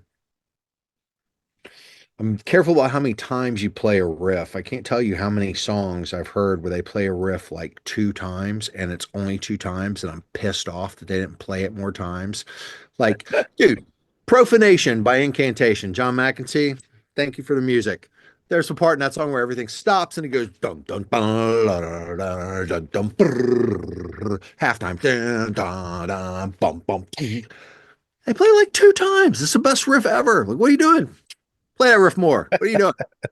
So but then things can get long-winded too. So I'm very, very conscious with, our music anyway, of like just enough, not too much, because people get sick of it, not too little, just enough to give them what they need at that moment in the song and then make them look for it again. And these are just my thought processes about it. Um, Taking influence from Trey when I was a kid, Trey talked a lot about classical music when I was young, an impressionable 18, 19. He talked a lot about, he liked Mozart a lot. And Hmm. then I delved into, classical music and different stuff. That's the other thing too with death metal. I guess I should throw that out there is that I was taking influence from things that were not death metal. So I'm listening at the time, way back then, a lot of Dead Can Dance. especially Serpent's Egg and Within the Realm of the Dying Sun, those two records, and just their rhythms, like not necessarily using like ethnic instruments, but just their rhythms and kind of applying that to the movement of notes, because, in 1993, if you're from Tampa, Florida, a riff that goes 1, 2, 3, 4, 1, 2, 3, 4, 1, that's not going to cut it. Not even a little bit. That's not going to cut it because we've already done that. We can't do that anymore. And trying to just always trying to be original. And I say this a lot. I'm going to say it one more time. Very few things have knocked me on my ass like Ripping Corpse. Eric Rutan, Sean Kelly, Scott, Brandon. Dude, we played a show with them in 92. My entire band stood on the floor of the Ritz Theater side by side, all five of us, and got taken to school. It was one of the most incredible things I've ever seen. If you want to talk about like the originality that I'm talking about, what I was trying to do, of just not doing it like anybody else. That's not to say that anyone else isn't good. I like so much other music, but for me, I want to do something different. That was a huge inspiration. Like, just who thought of that? Pinch harmonic, fast picking, wah, wah, wah, wah, wah, wah, wah, wah, wah, wah. Like, what were you guys thinking? But then Right. to see a band get on stage and play that music that proficiently, I mean, just it mind blowing. I mean, I saw Nocturnus with Mike Davis. I mean, I've seen some things, back then that were truly just inspirational. And you're like, when you're writing music or you're playing, it's important to try to play up. Like, I'm not telling you to be a snob. That's not what I mean. What I mean is like try to surround yourself with people that push you. Yeah. And so I was lucky that with Eulogy or whatever, that we were in Tampa and, our contemporaries, like who's around us, I've got Morbid, I've got Obituary, I've got Monstrosity, I've got Nocturnus, like, and, Atheist is right over there, Cynic is 3 hours away. So like the pond that I was swimming in, I was hyper aware that I had to use every ounce of my ability, originality, and dedication to make the best thing that I was capable of. And you look back on your older music, in your career, and you go, yeah, did I do that? Maybe I should have done that. Yeah, but I'm pretty zen about it. It's a moment in time. So great songs, they just push buttons, and I think that's what I'm looking for all the time. Yeah, you couldn't really say that I'm a blanket fan of punk rock music.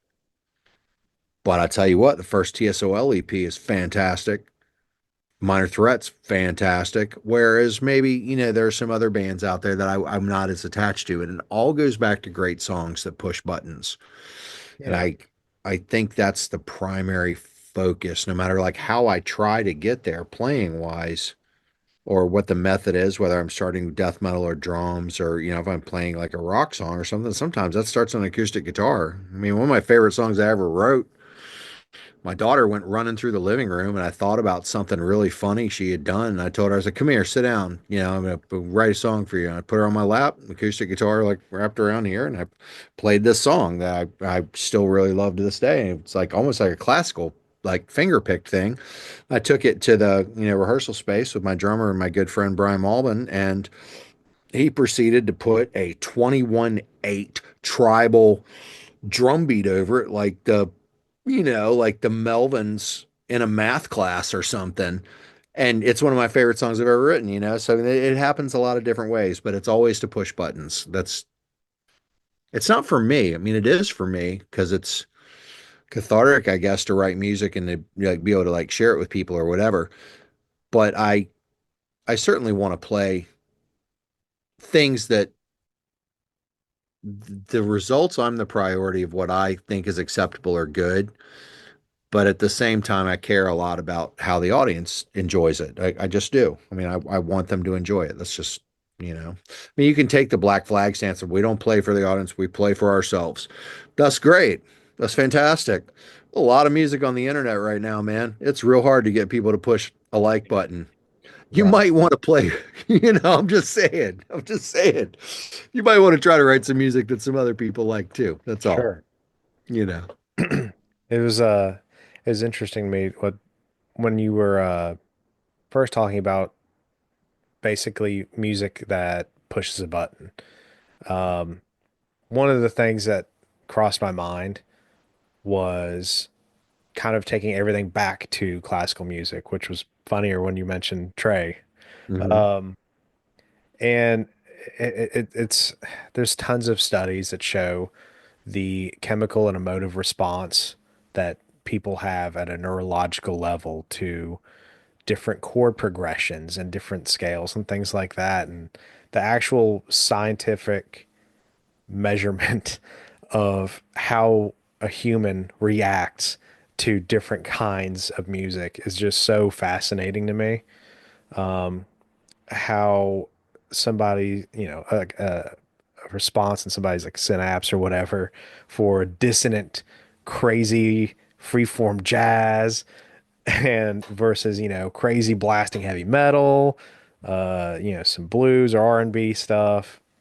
And it's to the point to where you can almost sort of lean into that maybe we're a little bit what's the word? Conditioned. Maybe we're a little bit conditioned to certain tonalities and sounds, be it, whatever's the cultural zeitgeist or you're used to hearing on the radio, et cetera, et cetera. But Sure.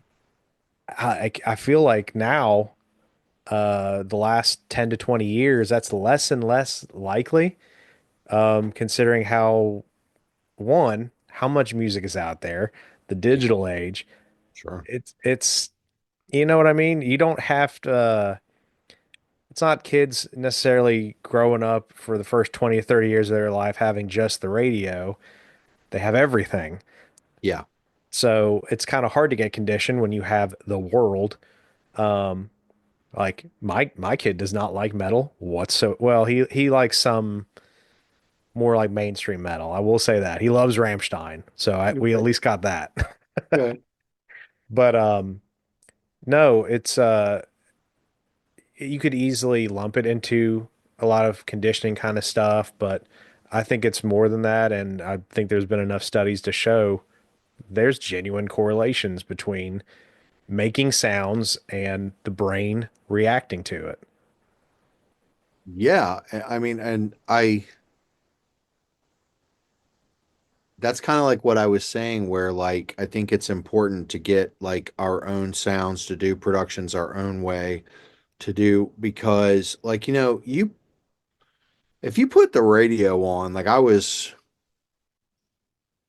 in Wawa today and there was some music going on in the background that I could not tell you who in the world that was. Like I could not begin to tell you because it's the same sound, the same pop, sort of Nashville pop, female vocalist that I've heard a couple thousand times. Hmm. And I couldn't tell you who that is. I could not begin to tell you in a sea. And when I was a kid, and even though I did not like, what we would term as like pop music, I mean, I could sure as hell tell the difference between Madonna and Cyndi Lauper, Right. you know. But I'll tell you a funny experience about like you mentioned dissonant, and it made me laugh because I when I was mixing television, I was walking down the hall one day, and my buddy Jerome, who was a researcher on one of the shows, he handed me a CDR. CDR, how about that? A CDR. He goes, dude, you got to hear that. And I went up to my audio suite and I proceeded to sit down and put on the Mars Volta deloused in the comatorium and just, whoa, because it's so different from the landscape at the time. Yeah. And I was so like, we need this. Like, this is great. Like, we need this. And, I mean, from there came, I mean, there's so much interesting music. I mean, there's a band. called God is an Astronaut, and they did Yeah. a live playthrough a few years ago of their album All Is Violent, All Is Bright. Oh, God bless me. Great, just great and weird. Or you have something like Godspeed You Black Emperor, where it's like crazy drone music that they're really playing, or This Will Destroy You, or Caspian, or any of these, just these interesting types of music, you know. And so, like, it's funny because you mentioned the dissonance, and those bands are definitely like kind of out of the box, but they're definitely getting a response. Rewind. Mozart Symphony Number 40 in G minor. Hmm. It goes like this. It starts and it's dun, dun, dun, dun, dun, dun, dun, dun, dun, dun, dun, dun, dun, and then I think it's the violins and then the violas come over top of it. So dun, dun, dun, dun, dun, dun, dun, dun, dun, dun, dun, dun, dun, dun, dun, dun, dun, dun, dun. Now hold on, sounds. You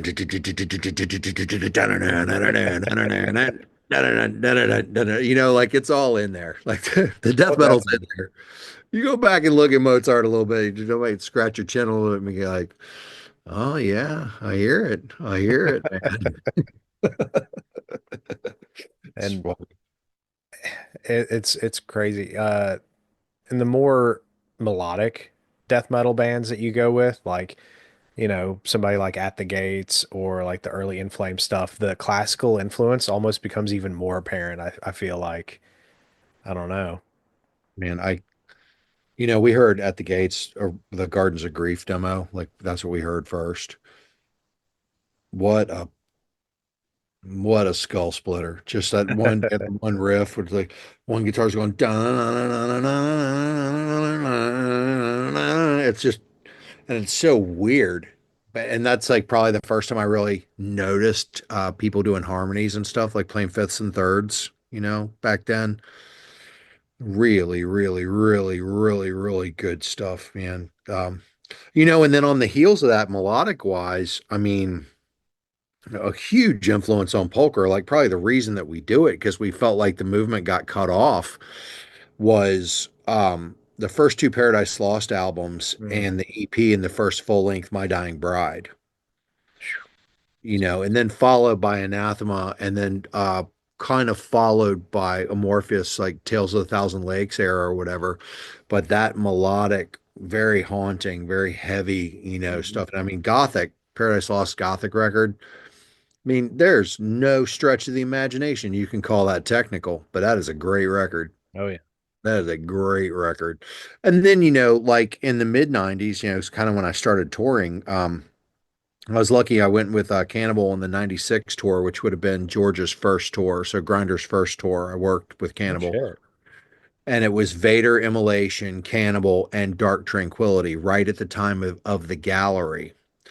And the Fuck. gallery, I mean, if anybody listening, if you're not familiar and you're like, well, maybe Dark Tranquility is my thing, you can go listen to the gallery. Like, trust Jarrett, because that is a fantastic record. It's like Sabbath meets At the Gates. Mm. It's so good. Melodic, beautiful record, And I mean, I think that those, it was always the mystery to me talking about songwriting was like, what could you do over this music, because like you write your song, you record your demo, and you like, I don't know, you play for your girlfriend or you play for your mom or whatever, and they go, well, I like the music, but I don't like the vocals. And you go, yeah, I know. And then you go like, well, what would you have us sing over this style of music? I mean, Sure. I can't be going, blast, look at the pretty flowers. That's not gonna work. It doesn't work. So, I always was like, what can you do with this music vocally? Like where can you go other than, Yeah. like, what else can you do? And I'm a very open-minded person. I like a lot of different kinds of music, So like some of the people that I was fascinated with things that they had done over heavy music, oddly like Billy Corgan Smashing Pumpkins, even if you hate his voice, it's interesting what he did over Sure. pretty heavy music. Um, the Deftones, the second album especially, again, very heavy music. What could you do over it?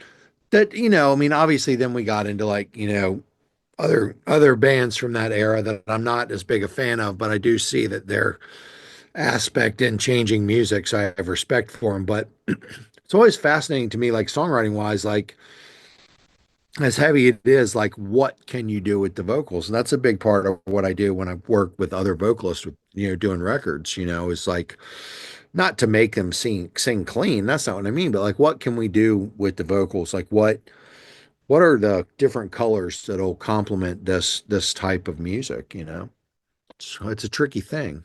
Yeah. Off the top of my head, a couple really interesting bands uh doing something different vocal wise over very heavy, very dark music. King Woman and Chelsea Wolfe. Oh yeah. Have you heard King Woman? No, I haven't. I'm like immediately going, I need to check that out. Yeah. Yeah. Yeah. Fantastic band. Um, Album Celestial Blues. Okay. Uh, Okay. yeah. Um, so I guess kind of like you could see them doing a tour with Chelsea Wolfe, right? Like it's a kind of a similar vibe, but to me, King Woman's so much darker and heavier. Like there's still tons of atmosphere, still very haunting. But where Chelsea will kind of really mellow it out and go into some other places. King Woman is just very, very doomy while still being haunting. Interesting. I need to check it out. I need to Oh, hear for that sure. right away. I'll like text you the album or something off Yeah, I like a do. YouTube link or something when we hop off here. Mhm. Um, Kind of redirecting back to gear a little bit here as we Sure. kind of like near the finish line. Hmm. Um, what is something, obviously, you like your pedals. Uh, we all like shiny new toys that are just cool because we like them. Yes. What's a piece of gear, and this could be anything in the studio or live or whatever, a piece of gear that you have your eye on that would be a problem solver, something useful, not just a toy.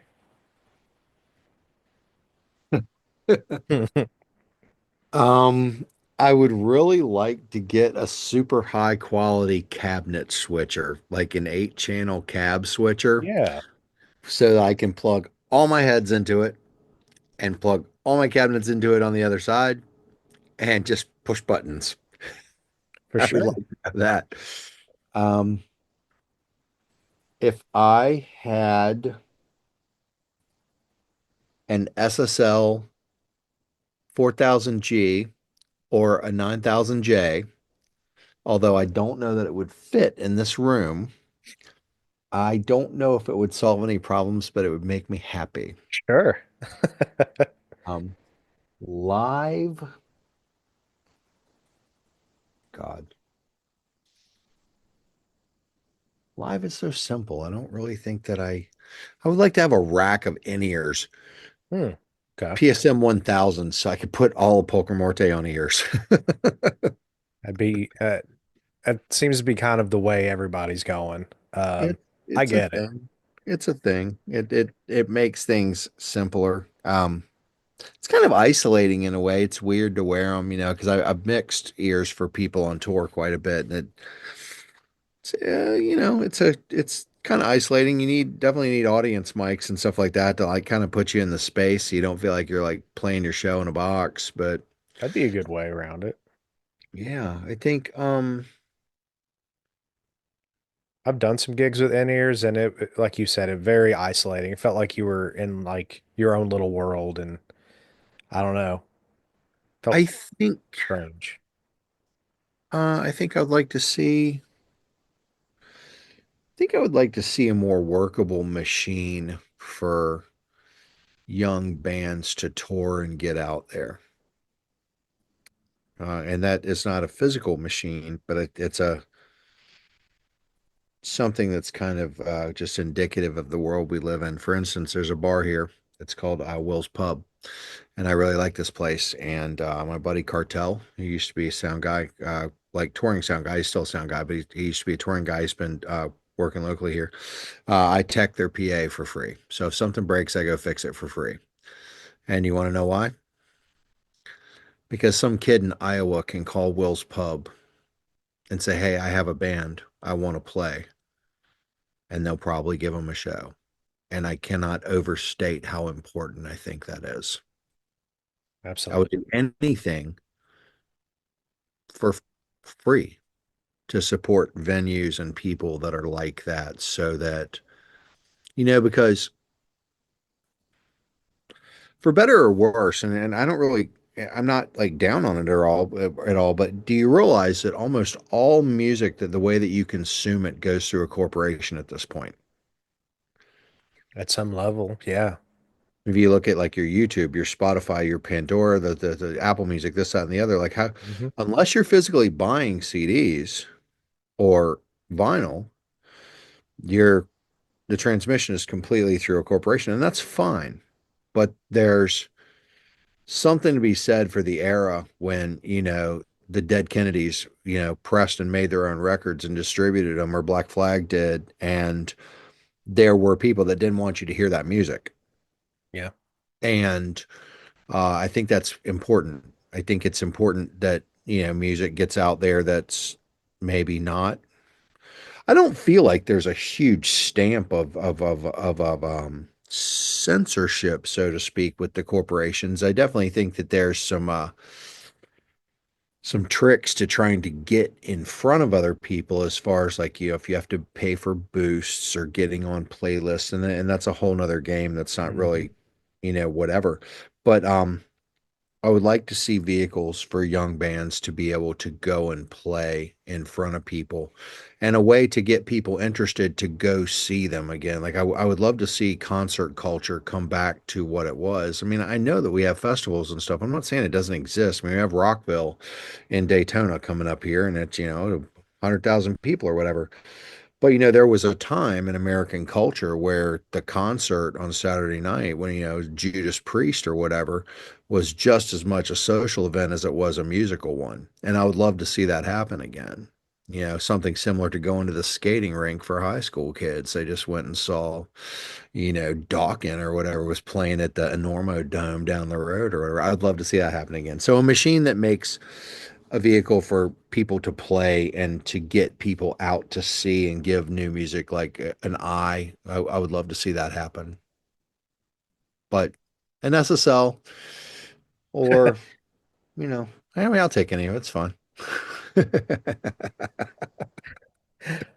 Well, what a great answer. And for that, I think at least either KHE or Ampete, any of those amp switcher companies should at least send you an 8 channel amp switcher, at least for that, awesome answer. Could use it. I could totally use it. Heck, 4 or 5 channel, just something. Yeah. Yeah. I mean, take anything, whatever. But Maybe an endorsement from Samsung, because I buy more of these damn hard drives than you could possibly believe. um, I don't know. It's a really enjoyable to sit here and talk to you about all this stuff. It's kind of I'm kind of all over the place between engineering and guitars. You know, I'm probably more of an engineer than a guitar player at this point in my life, although I still love to play. It just happens that engineering requires a lot of gear. for sure. And man, you're humble. You have some pretty awesome solos. Not to mention a lot of the riffs that you've played over the years. They're not beginner. It's a lot more going on than just redneck stomp. Um, But what's funny is that it's what I can't play that I think it like I can play what I write super, like, you know, it's just I can play it, but I don't think I could, like, I don't know that I could, for instance, sit down and learn Alex Skolnick. Like I don't think I'm that guitar player. I don't think I have sure. that. And while I get tremendous enjoyment out of listening to all the, different kinds of guitar players and things like that, and even these young cats, what are they called?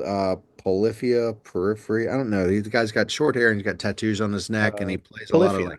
like, wow. Yeah. Like, wow, man. Like, I can't do that. Maybe I could if I sat down for about 6 months and like tried to, but it's so impressive, but I don't really live in a world where I'm trying to be anything other than, I guess, what I am, and I'm happy with that. I like it because it comes from a genuine place. If I write something, I meant it. That's if I play a lead for somebody, I mean it, or they don't get it until I do. That's for sure. Like Right. his thing I played for Jim, I think I took like a week to write it, and it took me like 4 days to bag it because I'm also super picky. Just pick, and I won't cheat either. Like I'll record in phrases, but they've got to be coherent phrases. Like I won't cheat. I don't sit Mm. there and I don't Sure. do that. Some sort of like, I mean, that's fine, but for me, that's not what I want to deliver. Who are your favorite guitar players? I want to know. Interesting. It rotates around. Yeah, Um, all time. yeah, Uh, or even genre specific, because I know mine are yeah. separated by genre. Okay. Well, I will say of all time, Frank Zappa has to be in somewhere in the top there. Totally, Uh, just overall musician, you know what I mean? Any totally, genre, any instrument. absolutely. Um, Dimebag and Zach Wild were both big influences when I first started playing guitar, and I was like, oh, I need to learn how to do solo and stuff. Zach and those pentatonics, he's Yeah. so fast. It's Oh. crazy. Um, but as I've gotten older, and got into more extreme music, Chuck Schuldiner and Dave Suzuki, Mhm. um, you know, Pat O'Brien, like all the big names that you would think of. That so great, such a great player. God. I will mention one that doesn't get nearly enough love, and that is Destructor from Mirkskog. Played in Morbid Angel for a little bit. Oh, the red-haired guy, the big guy. Yes, yes, played Yeah, Deans yeah, and stuff. Yeah. Uh, totally. I was on tour with them when he was with them. oh, he's so good, so underrated. Yeah, he Um, I was killer, man. He really was. I found his band. He has a Black and Death band called Mirkskog that I found on MySpace when I was a teenager, and I've been a fan ever since. Right. He also has a really cool band called Zyklon, Yeah, I know Zyklon. and Nordjevil is another black metal Okay. band. The guy's in so many bands. Yeah, he just has like he has a ferocity and a speed and aggression to his playing that there's I don't know. There's very few other guys that I thought have met that, and it's everything I want to hear in extreme guitar. Nice. Black metal, death metal doesn't matter. It's all a big melting pot for him, and I love that. You know? Yeah. I'm a big fan of Dime, but it's really funny when Pantera first kind of came on the scene when I was younger in the early 90s. I remember I didn't get it at all. I was like, it's E. Who fucking cares? Dun, dun, dun, dun, dun, dun, dun, dun, dun, dun, dun. Who cares? And then I went and saw them play. Then when I went and saw them play, I was like, oh, I Dug totally get this now. They're great. Like, but at first I didn't get it at all. I was like, well, that's weird. I don't understand. And then I saw them. Sure. They were so great. So great. No, that's fair. There's so many bands that which I'm 33, so there was a lot of bands that preceded me that were before my time Sure. that, I checked out as a teenager, went over my head, had to revisit it years later that are like some of my favorites in the world now. Typo Negative being one of them, you Yeah. know, and that's kind of like mine and my wife's band. Sure. Totally. Um, and yeah, another one of my favorites as far as like songwriting and composition, because good Lord, for guys Yeah, that came from like a punk rock hardcore scene in Brooklyn, they can write some freaking masterpieces. certainly. And what a you know, what a shock it was when Bloody Kisses came out. I mean, it's super funny now. Like, I mean, I don't mind, when that album came out around Tampa, I swear to God, you would go to a show and every single person you met would be like, yeah, I'm fixing, I'm gonna do like side project, like, like some like typo negative. Like, and I mean, every single person, I swear that I ran into so many people were saying this shit. And I was laughing so hard because I was like, well, why? Because you're not going to do that. Because, dude, I did a show for Typo Negative, like as a front of house engineer, and I was the local provider, system tech. And Pete came to the front of house. He came walking up to front of house, and he was like standing behind the console or whatever. And I was in front of the console, and he walked behind the desk, like reached over the desk, and he was like, talking to his sound guy. And I just looked up. I was like, "Hey," I was like, "It's really nice to meet you." I was like, "Carnivore, bro, carnivore." Dude, he reached out to shake my hand. I mean, I'm a big dude. I'm like 6'3", about 280. I Yeah. got big, dude. Pete's hands were like this big. He reached out to shake my hand. I was like, "Holy shit, you're a giant, dude." It's funny. And they were great. That was on October Rust tour, I think it Oh was. wow. Okay. The Abyss in Virginia Beach. Yeah, I love Typo Negative myself, and I love the music where that came from. I mean, you want to talk about I mean, I don't know if you're a fan or not, but Carl McCoy and Fields of the Nephilim. Like, Oh yeah. man, the Nephilim, Elysium, I mean, just Dawn Razor, so good. Because like I don't know this, but my gathering would be that Pete probably was inspired by like Bauhaus, Fields of the Nephilim, Sure. stuff, the things that come before, as we all are, I mean, that's how it is. So I think like Sisters of Mercy. Yeah, I think I hear Andrew Eldridge in there. Probably Little Sisters of Mercy in there for him. I hear a Um, little bit of Killing Joke a lot and dude, moments too. all music is Killing Joke. All of it. Yes. Everything is Killing Joke. Everything. Nirvana's two biggest songs Are sound like Killing Killing Joke Joke. songs to me. Love Like Blood, to me, that but I know Dave Grohl said that the fill came from somewhere else, but Love Like Blood, that fill sounds just like Smells Like Teen Spirit. And it's many years before. And then of course 80s, Yeah. Have you watched the movie Death and Resurrection Show? I don't think I Oh, have. dude, it's amazing documentary. Like apparently the first thing Killing Joke did a ritual of intent, commitment, and burned their apartment down. Like they're both super like Crowley, like Thelema, like ritual magic. Yeah. So they drew a circle on the floor and had like this massive ritual and burnt their house down. Oh my God. It's so great if you get a chance, watch it. And Jordy, Killing Joke, talk about guitar players, Oh, wonderful awesome. stuff. Yeah. So good, so good. Okay, let's get into it. What do I want to see in music next? I want to see bands like Killing Joke that are going to perceived grid points on the earth and playing and trying to like activate energetic points on Earth.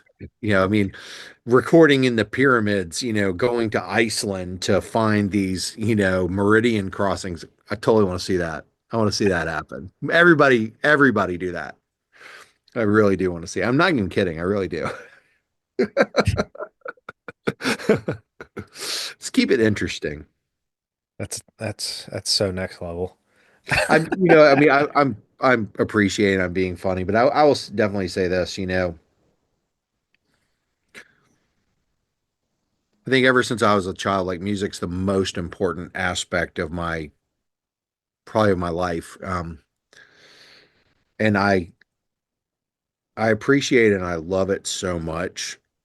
I kind of look around at, you know, I have some things coming up this spring. I've got this acid bath reunion I get to mix, and I've got a Celtic Frost Triptychon show at Maryland, and I'm actually going to Hell's Heroes with Gotor and just ride. I'm actually flying to New Orleans to ride there with him, just so I can hang out with Ben because he's my really good friend or whatever. And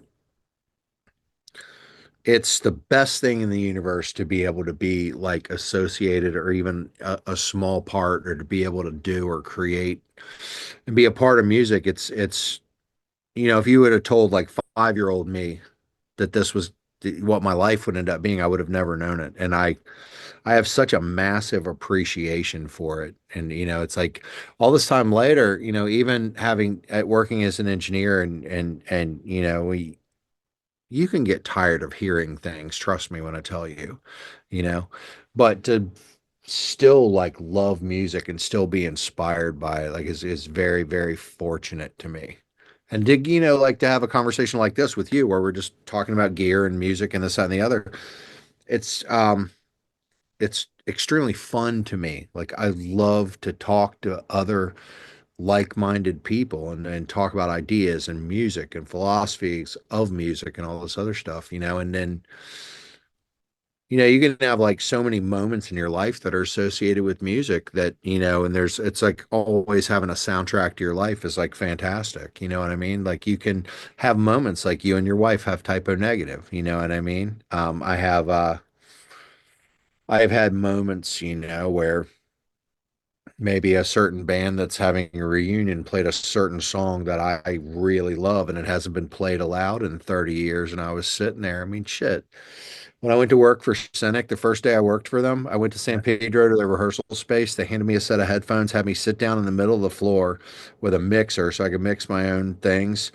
And they proceeded to play Focus front to back with me doing my Oh, own mix of Focus in the room with them. It's like, and that I swear to God, that doesn't come from a lofty place. Like I'm so friggin' appreciative and like feel like so fortunate to be able to still do this stuff, because I mean, who thought that you would be able to have like rock and roll life or whatever, like to be a part of music or this, that, or the other, I don't know, but it makes me really happy.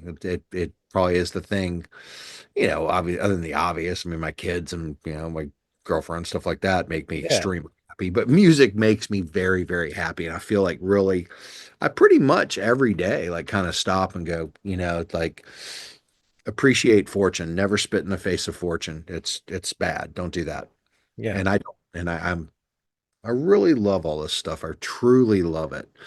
And I think like, you know, if it's what you want to do and it's more than a hobby, whether it's engineering or it's like, you know, I don't know, like if it's if it's what you want to do, like as a thing, dedication, diversity, and tenacity are the key, Like, as yeah, long as you just stick with it, stick in there and just say, this is what's happening. Like, I'm doing it. I'm doing it. I think that you can accomplish that and, have that feeling too, because it's a cool feeling, like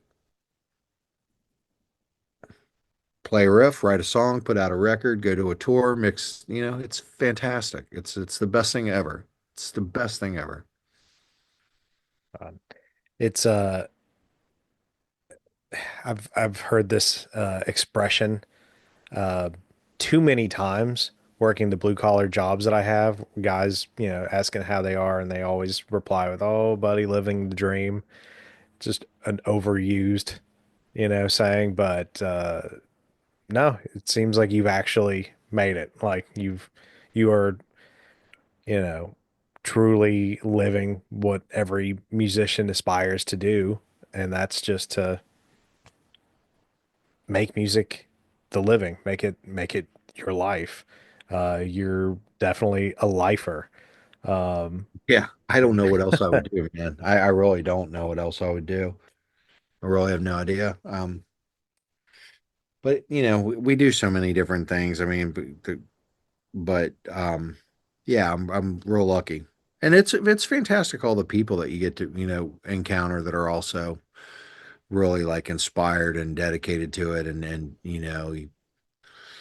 you have your almost like your extended family out spread across the world. Now it's so much easier to communicate with each other and things. Or I mean, think about this: just even playing on each other's records is super easy now. Like that wasn't easy before. oh, definitely. I Uh, mean, even if you recorded it, digitally, even if we're in the digital age, the internet didn't get fast enough with data rate and stuff to be able to share files the size that we do now. It's fantastic. It's way bigger. It's oh way, yeah, way bigger. most of Well, the Most of the music projects I work on have members in different states. So Right. only one of them is local. Yeah. But from our all this talk about our appreciation of music and other people's music will be a, kind of serve as a good jumping point for our closing topic. What are your Mount Rushmore of bands and or albums? Oh, goodness. Like a top four. Oh, okay. Well, I mean, the first one's easy, and it's without any hesitation at all. The Rise and Fall of Ziggy Stardust and the Spiders from Mars is my all-time favorite record. Like, hands down. Desert Island record. You put me on a desert island, you give me one record for the rest of my life, I'll take that record. I love that record. Um, as far as extreme music goes, I would say Altars of Madness is extremely important record to me. That just I didn't even know such a thing could be done. You know, I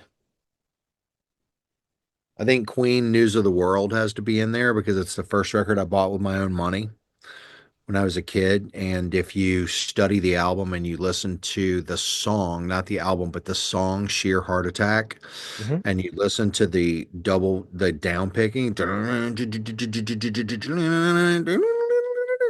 okay, and then if you understand that Pat Smear from the Germs was a huge Queen fan, I can only make the connection that the fast down picking translated into Lexicon Devil with the Germs, and the Germs GI records are incredibly influential and reaches out across the universe easily. So, and then my last one, funny enough, is probably the Bad Brains Roar sessions. Wow. The the one they recorded on 4 track at the apartment in New York. Hmm. It, I mean, yeah, I mean, the Bad Brains, the influence that went out in ripples from that band, the musicianship for a bunch of punk rockers, the fury that's in their record. Because, our final topic, and it's important for me to say this, like as a musician and as a producer, Rob Barrett used to laugh when we were practicing. Like Barrett and I are really good friends, and he played in one incarnate of Eulogy that was kind of in 2008 when we were jamming together. I didn't know that. Okay. Yeah, so I was like reviving the band, and so it was me, Rob Barrett, Tony Loriano, and Jason Avery was going to sing, and then a bass player named Mike Pajone, and Rob could only come now and then because he's very busy with Cannibal. But Rob's a Xerox machine. Like, he learned my songs and like just like he'd show up 6 months later and play them perfectly because he's that guy. But he used to laugh about um when in practice, I would like go full on, and he used to laugh. Pritchard stomping his feet and all this other stuff. And the thing is that you know, feeling and intention is everything. I mean, it's everything. Like, you want to talk about playing guitar, you want to talk about this, that, and the other. Like, emotion translates. Like, if you're sitting here and you're just phoning it in, it's gonna sound like it. I mean, it's just like intention. I always use this metaphor, skateboarding. Okay, when I was a kid, I skateboarded, right? Back in those days, people skated vert, so they skated big ramps. This is a universal truth. You set the tail of your board on the coping of a half pipe, and if you're timid and you're scared and you just set I think I'm going to do this. I think, you're going to go over the edge. Your board's going to shoot out from under you. You're probably going to hit your head on the coping, and you're going to roll down the ramp into the flat bottom. And if you're lucky, you won't break your ankles. But you put the tail of the board up there and step down and lean into it and mean it, you'll make it down the transition. You'll make it up the other side. I cannot guarantee that you're going to do a McTwist over the top of the coping. I'm not saying that. Intention's everything. So, like, we talk about the music that I love or like my favorite records. I think it has to do with the intention. And I think like I didn't mention one of their records, but Black Flag is probably one of my all-time favorite bands. Mhm. It's probably the band that changed my life the most when I heard everything went black. Um, Matter of fact, Nice. I went and saw the Flag up in Baltimore. I literally was sitting at my desk at Sound Company, and I decided I was pissed off Black Flag wasn't coming to Florida. And I got in the car and drove to Baltimore. I was not having it. I picked up my buddy Daryl. We show up for sound check, and I see Chuck's wife outside, and Laura, and I'm like, hey, so come on in, sound check. So we're sitting at a table talking to Chuck or whatever bullshit, and then they get on stage, and they're on stage, and these older guys, and they're on stage, they're laughing and joking around. Everybody's really mellow, really pleasant or whatever, and they're like, all right, you want to do something? Yeah, I guess we should do something. And Keith Morris is up there, Keith Morris got the mic. He goes, he's like laughing. It's not my imagination. And then I mean like a switch. And these dudes, like 60-year-old dudes, like just rear back, like into revenge. And I mean, that is intention personified. And I was like, everybody playing extreme music needs to see that because they're showing you right now. Because it's just like, these records like Sheer Heart Attack, like the Bad Brains. I mean, the Bad Brains being the prime example of it. You want to talk about leaning into it and just, you know, and I think that the audience, I know I do, I think, but from watching from front of house, I think the audience feels that when they mean it, you know? And I think that's a great thing. I don't necessarily think it's necessary. I mean, I don't like see Al Demiola kicking over the chair and I don't see that. That's not what I mean. But he still means it in his way, Yeah, and like the intention of what you're putting across and like meaning it. Like that's the kind of music that speaks to me the most. So the Black Flag, the Bad Brains, Queen, Bowie is if you watch Ziggy Stardust the movie and watch him do his version of all the young dudes, it's just swagger and venom in its way. And it's I like that about music. That's what I like. I love intention. I like it, like music that means something. absolutely. Even the black metal thing. Just before I go, I get like a lot of people say, like oh, working with black metal bands, or I didn't understand black metal at all at first. Like when it came, early on, I didn't understand it at all.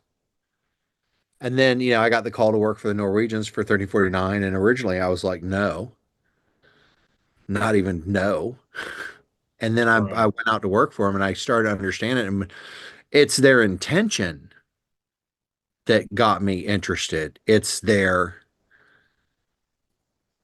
they don't walk around serious like a bunch of, grim idiots all day No, long. They're very personable. You've met, some of them I know for a fact because you did it at one of my shows. sure.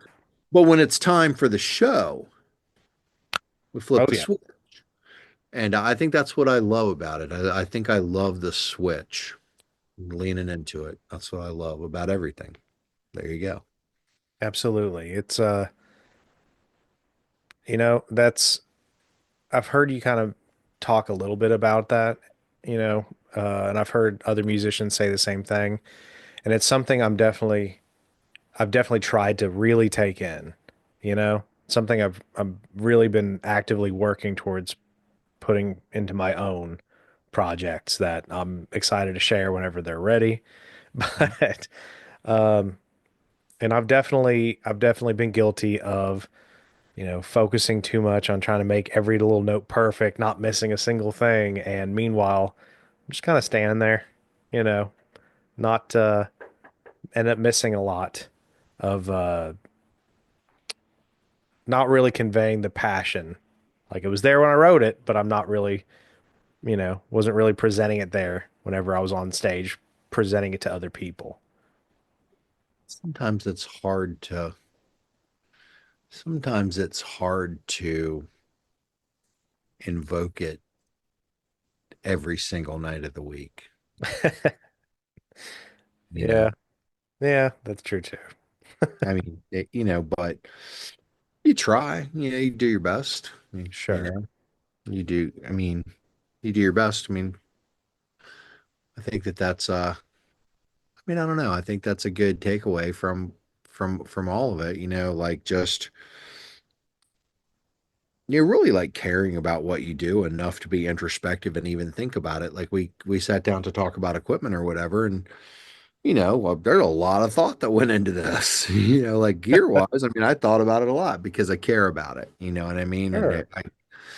I think that that's a positive thing to care enough about what you're doing to think about it not only in its quality but in its presentation and about its connection for sure.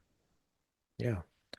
And you know, I think a lot of guys maybe oversimplify it, and there's some kind of cheap beer in their hand, like I just want to riff, bro, and they go on like they don't put a lot of thought into it. I think everybody does to at least an extent, even if they don't realize it. Um, if they're just going for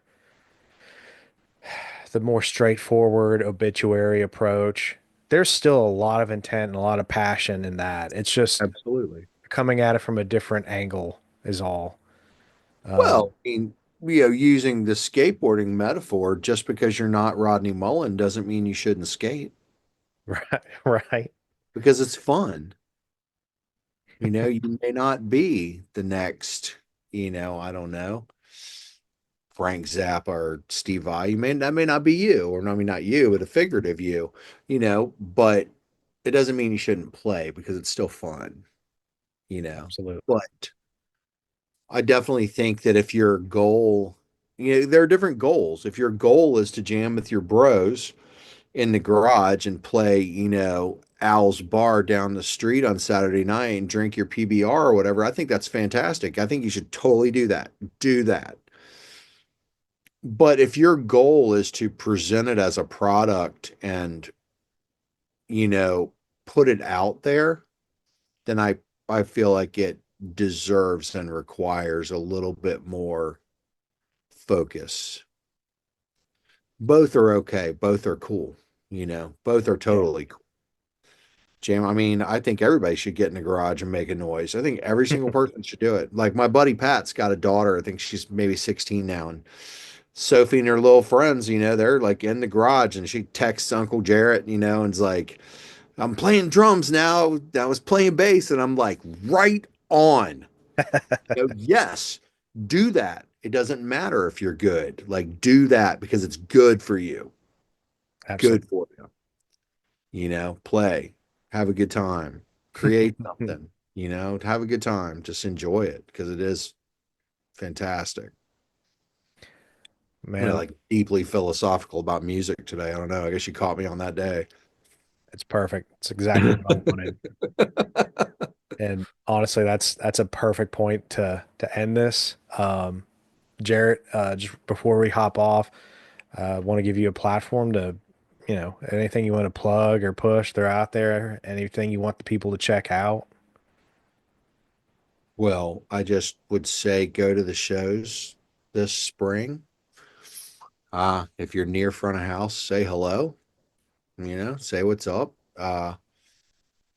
Definitely, definitely, definitely. If you are so inclined, check out Pulchra Morte. It's on Spotify and all that stuff. And if you're a guitar guy, definitely, check out Michael Klein and Mike DiMartino because their pedals, I really love them. And make sure that you watch this podcast, all the episodes every time. Click subscribe. Oh, thank you. Now I don't have to say it. Good. I'm terrible at self-promotion. Me too. Me too. Well, man, this has been really fun talking to you. So thank you so much for having me on, man. Dude, pleasure's all mine. I've been so looking forward to this, and it did not disappoint. Thank you so much for taking the time for my little show. And thank you everybody at home for watching, and we will see you next time. Peace. See ya.